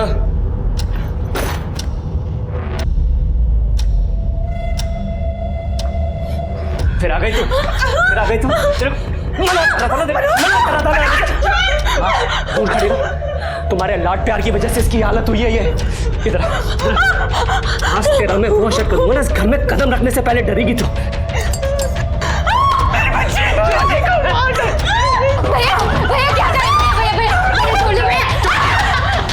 तेरी भी हड्डी बच्चे कर दूंगा मैं। सर भैया ने मुझे भी धमकी दी है कि मैंने अगर आप लोगों को कुछ भी बताया तो वो मुझे जान से मार डालेंगे। मुझे तो लगता है दीदी के मर्डर में मेरी फैमिली का हाथ है, उन्होंने ही जया दीदी को मारा है। जया की किसी लड़के से बात पक्की हुई थी ना? आदित्य वर्षने नाम है उसका, गुरुग्राम में रहता है, इरिगेशन डिपार्टमेंट में काम करता है। सर बहुत ही अजीब आदमी है, दीदी से शादी करने के लिए मरा जा रहा था। तुझे मना करा था ना, पुलिस के पास नहीं जाना है। मैंने तो पहले ही कहा था इस पे नजर रखो, ये हमें जेल भिजवाए बिना नहीं मानेगी। बोल, अब जाएगी पुलिस के पास? जाएगी? अब जाएगी?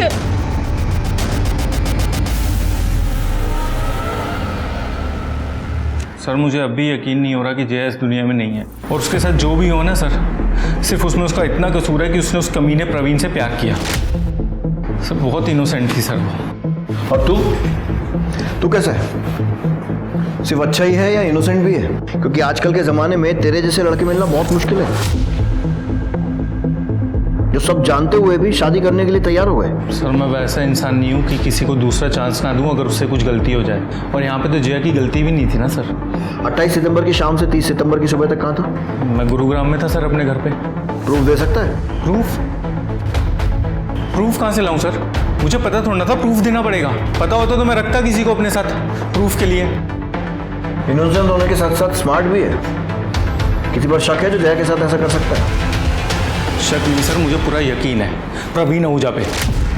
उसने उसको यूज किया और फिर पीछा छुड़ाने के लिए उसका मर्डर कर दिया। तू भी तो हो सकता है। प्रवीण से पीछा छुड़ाना पड़ रहा था क्योंकि जया उसके प्यार में पागल थी और तू भी जया के प्यार में पागल था, और तेरे से ये बात बर्दाश्त नहीं हुई कि जया तुझे छोड़कर प्रवीण के पास जा रही थी तो तूने उसे मार दिया, है ना? नहीं सर, मैं उसके साथ ज़बरदस्ती नहीं करना चाहता था, उसकी मर्जी के साथ उससे शादी करना चाहता था, और मुझे किसी बात की जल्दी नहीं थी। मैं वेट करने के लिए भी तैयार था। मुझे लगा था कि एक ना एक दिन उसको मेरे प्यार की अहमियत समझ आएगी और वो खुद मेरे पास चल के आ जाएगी। ठीक है, थैंक यू सर। राजीव, जल्द से जल्द इस महान आशिक के सारे कॉल रिकॉर्ड्स और मोबाइल लोकेशन से निकलवाओ। सर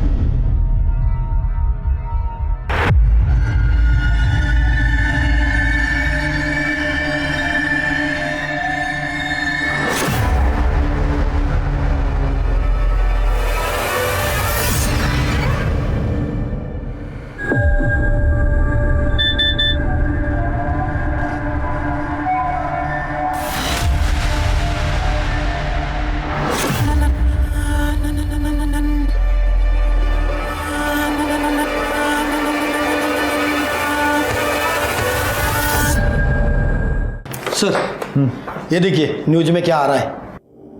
प्लीज मेरी मदद कीजिए मेरे बहन के कातिलों को ढूंढने में। पुलिस इस मामले में छानबीन कर रही है। उनका क्या कहना है? क्या प्रोग्रेस है इस केस में? पता नहीं वो लोग कुछ कर भी रहे हैं या नहीं। 3 दिन हो गए उसकी बॉडी मिले, लेकिन पुलिस के पास बोलने के लिए कुछ भी नहीं है। अब आप लोग हमारे आखिरी सहारा है, प्लीज हमारी मदद कीजिए। मानसी का प्रॉब्लम क्या है? हर चीज को इतना बड़ा चढ़ा कर बोलती है। इसे यहाँ पुलिस स्टेशन में आकर हमसे बात करने में डर लग रहा था, आज सारी दुनिया के सामने दुखड़ा रोने में नहीं लग रहा है। सर ये भी तो हो सकता है कि मानसी ये पूरा नाटक हमसे कुछ छुपाने के लिए कर रही है। सर मैं कोई झूठ नहीं बोल रही, मैं बस अपनी बहन को न्याय दिलाना चाहती हूँ। हम भी वही चाहते हैं। बस एक बात समझ में नहीं आ रही कि जिस फैमिली पर तुम्हें अपनी बहन के मर्डर का शक था, अचानक उनके साथ मिलकर हम पर इल्जाम क्यों लगा रही हो? वो सर, मम्मी को पता चल गया था कि मैं आपसे मिली थी। बेटा, मैं जानती हूँ कि तेरे पापा और मनोज ने जया के साथ सही नहीं किया है, लेकिन ये भी तो गलत है कि तू उन्हें उसका कातिल समझ रही है। मैं तो बस दीदी को इंसाफ दिलवाना चाहती हूँ, बस। वो तो हम सब भी चाहते हैं बेटा। तू बोल तो सही, हमें क्या करना है? हम खड़े हैं ना तेरे पीछे। और फैमिली का सपोर्ट मिला तो तुम्हें लगा क्यों ना हीरोइन बना जाए, और इसीलिए तुम मीडिया के पास पहुंच गई, जो पहले से ही तुम्हारे दरवाजे के बाहर मौजूद था। अभी जाने दे रहा हूँ, लेकिन अगली बार अपने फायदे के लिए पुलिस पर इल्जाम लगाने से पहले एक बार सोच जरूर लेना।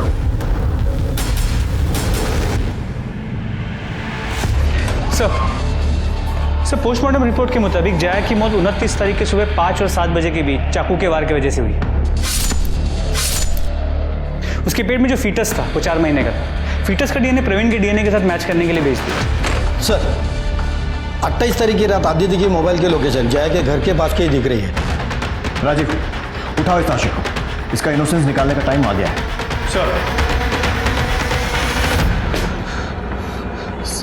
सर जया से मेरी एंगेजमेंट टूट चुकी थी सर। वो किसी भी तरह से प्रवीण से शादी करना चाहती थी। वो अपने बायोलॉजिकल फादर के साथ अपने बच्चे को बड़ा होते देखना चाहती थी सर। और फिर भी तो उसके पीछे पड़ा हुआ था। बड़ा महान प्यार था तेरा। सर मैं उससे सच्चा प्यार करता था सर। मुझे पता चला जब उसने मेरा फ़ोन उठाना बंद कर दिया, उसने मुझसे मिलना बंद कर दिया, तब मैं खुद उसके घर गया उसको समझाने के लिए, उससे बात करने के लिए। कितने बजे गया था सर? वो कितने बजे गया था? 11 साढ़े 11 बजे के आसपास गया था सर। जब गया था तो वो सोने जा रही थी तभी, और फिर लाइट चली गई तो उसका मूड बहुत ख़राब हो गया था सर। वो मुझसे बात करने के लिए तैयार नहीं थी। उसके चेहरे पे, उसके बदन पे, हर जगह पे चोट के निशान थे सर। मैंने उसे रिक्वेस्ट किया कि वो मेरे साथ रेस्टोरेंट चले डिनर के लिए। अब तेरे साहू ने इतनी रात को रेस्टोरेंट खोल के रखा था तेरे लिए? सर वो रेस्टोरेंट नहीं है सर, वो स्नैक्स कॉर्नर की दुकान है सर। उसके घर के पास खुला रहता है वो दुकान। तुम मेरा फ़ोन क्यों नहीं उठा रही थी? आदित्य, तुम्हें ये बात समझ में नहीं आती है क्या? मैं तुमसे नहीं, मैं प्रवीण से प्यार करती हूँ। उसने तुम्हारा ये हाल किया, उसके बाद भी तुम ये बात मुझे कह रही हो? हाँ, क्योंकि वो मेरे होने वाले बच्चे का बाप है। और तुमको नहीं लगता कि मैं ज़्यादा अच्छा ऑप्शन हूँ तुम्हारे इस होने वाले बच्चे के लिए? क्योंकि मैं एटलीस्ट इंसान तो समझता हूँ। तो तुम्हारे बच्चे को तुम अपना बच्चा समझ के उससे प्यार करूँगा। मैं सच कह रहा हूँ, मैं तुमसे बहुत प्यार करता हूँ। मैं सच में मैं कुछ भी करूँगा तुम्हारे लिए। प्लीज़ सोच क्या रही हो? मेरी बात सुन तो लो, मान लो मेरी बात। क्या जवाब दिया उसने? जवाब तो कुछ नहीं दिया सर, पर मैं खुश था सर। एटलीस्ट उसने मुझे मना नहीं किया था सर। उसके बाद मैंने उसको घर छोड़ा और मैं अपने घर चला गया। तो उसको ऐसी हालत में अकेला छोड़कर घर चला गया? तो मैं जाना नहीं चाहता था, उसने ही मुझे बोला। सर ये देखिए इसके फ़ोन में क्या मिला है।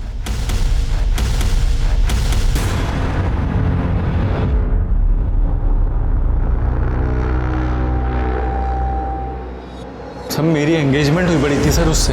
मैं शादी करना चाहता था, प्यार करना चाहता था ना उससे सर मुझे नहीं लगता कि इसमें कुछ बुरी बात थी सर। बुरी बात यह है कि तू लगातार हमसे झूठ बोल रहा है। पहले बोला कि जया के घर गया नहीं, फिर बोला गया था लेकिन बाद में अपने घर चला गया, जबकि मोबाइल लोकेशन से साफ दिख रहा है कि 29 सितंबर को सुबह 5 बजे तक तू जया के घर के आसपास था। तू खुद बताएगा या मैं उगलवाऊं? सर मैं बताता हूँ सर उस दिन जब मैं निकला घर के लिए तो मैंने देखा कि मेरी 2 व्हीलर का टायर पंचर हो गया और इतनी रात में कोई दुकान भी खुली नहीं मिली। तो मैं जया को बिना बताए उसके घर के बाहर ही सो गया। तो सुबह 5 बजे उठ के मैंने सबसे पहले पंचर वाले को ही ढूंढा सर। और पंचर बनवाने के बाद मैं गुरुग्राम पहुंच गया 8:30-9 बजे तक सर। फिर झूठ बोल रहा है ना? सर नहीं, कोई पंचर नहीं हुआ था तेरी गाड़ी का। तू जया के साथ उसके घर की तरफ गया, वहां पर तूने पंचर होने का बहाना किया और फिर जया के साथ रुक गया और फिर उसके साथ जबरदस्ती की और वो सब करने की कोशिश की जैसा तू दिन रात फील करता था।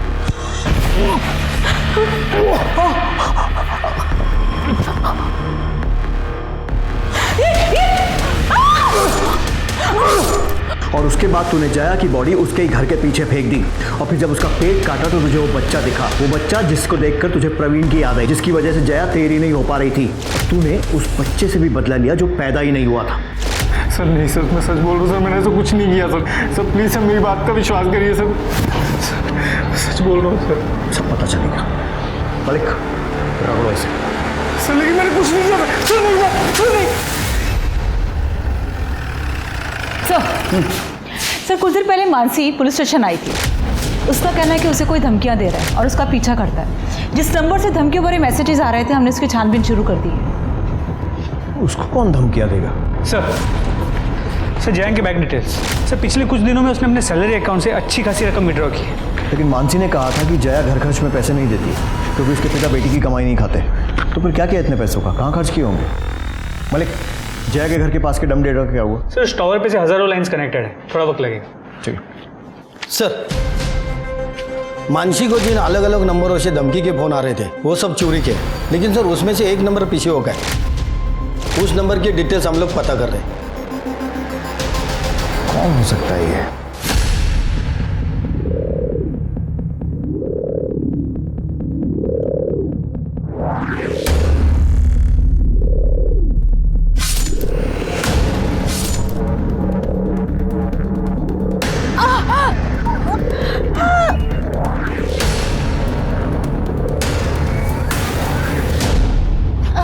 अरे कोई पुलिस को फोन करो, ये आदमी ने इस लड़की को चाकू मार दिया है। एम्बुलेंस को फोन करो, एम्बुलेंस को। तूने मानसी को मारने की कोशिश की और पूरे मार्केट ने देखा इसे हमला करते हुए और आप लोग इसे बचाने की कोशिश कर रहे हैं। मैंने ही इसे मानसी के साथ भेजा था उसका ध्यान रखने के लिए, क्योंकि उसे जान से मारने की धमकी मिल रही थी। आपकी झूठी इज्जत और अपनी सनक में इसने आपकी एक बेटी के साथ इतना बुरा सलूक किया, दूसरी को चाकू मारा, लेकिन फिर भी आपको इसी की पड़ी हुई है। बेटियों के लिए हमदर्दी नहीं है आपके दिल में? सर मानसी को मैंने नहीं मारा है, मैं पास की दुकान पे खड़ा था जब मानसी सब्जी खरीद रही थी। मानसी, मैंने देखा एक बंदा आया, उसने मानसी को चाकू मारा। मैं उसके पास पहुंचा, खून बहुत ज्यादा बह रहा था, इसीलिए मैंने उसके पेट से चाकू निकाल लिया, जिसकी वजह से लोगों को गलतफहमी हुई कि मैंने मारा है उसे। मलिक, 70s की फिल्मों का प्लॉट नहीं लग रहा है। हर दूसरी फिल्म में बेचारा हीरो ऐसे ही फंसता था ना।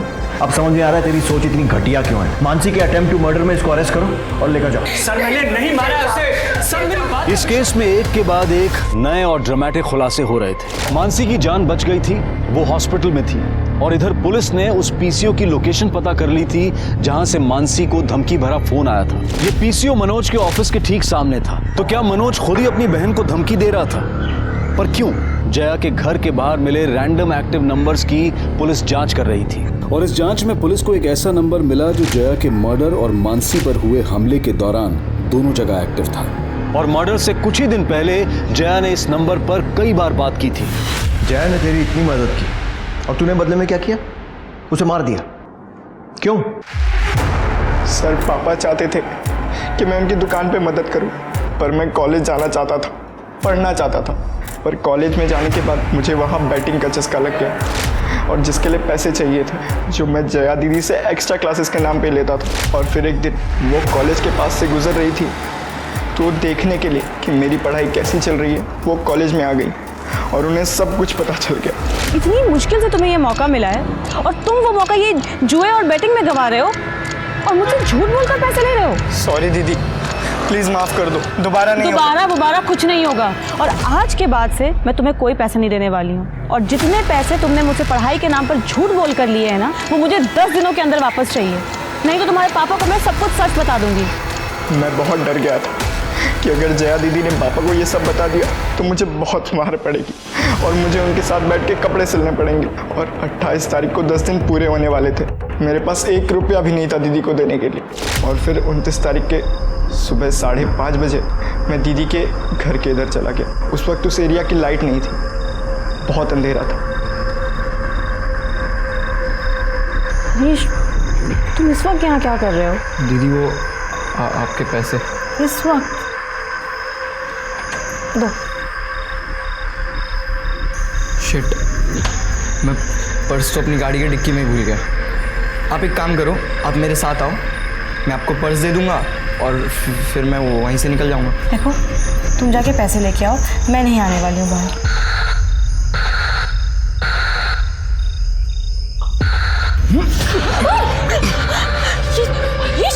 क्या कर रहे हो?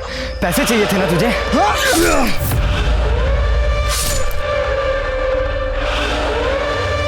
प्रवीण और जया दीदी की स्टोरी सबको पता थी, इसलिए मैंने सोचा कि मैं अगर उनके बच्चे को भी मार दूं तो सारा इल्ज़ाम प्रवीण के ऊपर चला जाएगा। फिर मैंने उनका पेट चीरकर उनका बच्चा निकालकर वहीं मार के फेंक दिया। उसके बाद वो चाकू भी मैंने छुपा दिया। और मानसी को क्यों धमका रहा था? उस पर हमला क्यों किया? आपको कंफ्यूज करने के लिए और मनोज भैया को फंसाने के लिए। और उसके बाद मुझे फ़ोन चुराने का आइडिया मिला।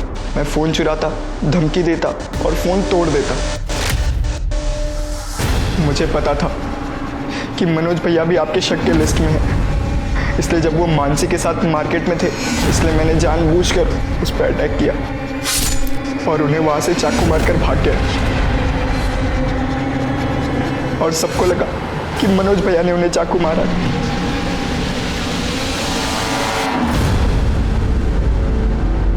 बेटा, तेरा बाप कितने झापड़ मारता तेरे को अगर उसको पता चल जाता? 10, 12, 15? उससे बचने के लिए तूने 2 जानें ले ली। एक उसकी जो चाहती थी कि तू पढ़ लिख कर कुछ अच्छा करे, और दूसरी जान जो पूरी तरीके से बन भी नहीं पाई थी।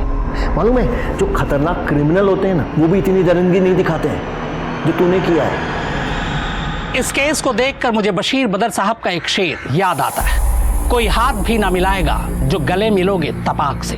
ये नए मिजाज का शहर है, जरा फासले से मिला करो। जया एक नेक दिल और पाक साफ लड़की जिसने लोगों पर भरोसा किया, लेकिन हर एक ने उसके भरोसे का खून किया, चाहे वो परिवार हो, बॉयफ्रेंड या फिर वो हरीश, जिसे पढ़ाने, आगे बढ़ाने और जिंदगी संवारने में जया ने अपनी जिंदगी झोंक दी। बदले में उसने जया की ही जिंदगी छीन ली। ऑनलाइन बेटिंग गेम्स ने हरीश जैसे ब्राइट स्टूडेंट को भी क्रिमिनल बना दिया। ये हमें बताता है कि किस तरह इंटरनेट ने हमारी जिंदगियों को जकड़ लिया है। इंटरनेट का इस्तेमाल हमें इंसान और समाज की बेहतरी के लिए करना चाहिए, न कि बर्बादी के लिए। अब मैं अनूप सोनी आपसे विदा लेता हूं। फिर मुलाकात होगी क्राइम पेट्रोल सतर्क में एक और नए केस के साथ, और उस पर हमारे एक्सपर्ट के विश्लेषण के साथ। तब तक अपना और अपने परिवार का ख्याल रखें, सतर्क रहें, सुरक्षित रहें और देखते रहें क्राइम पेट्रोल सतर्क। जय हिंद।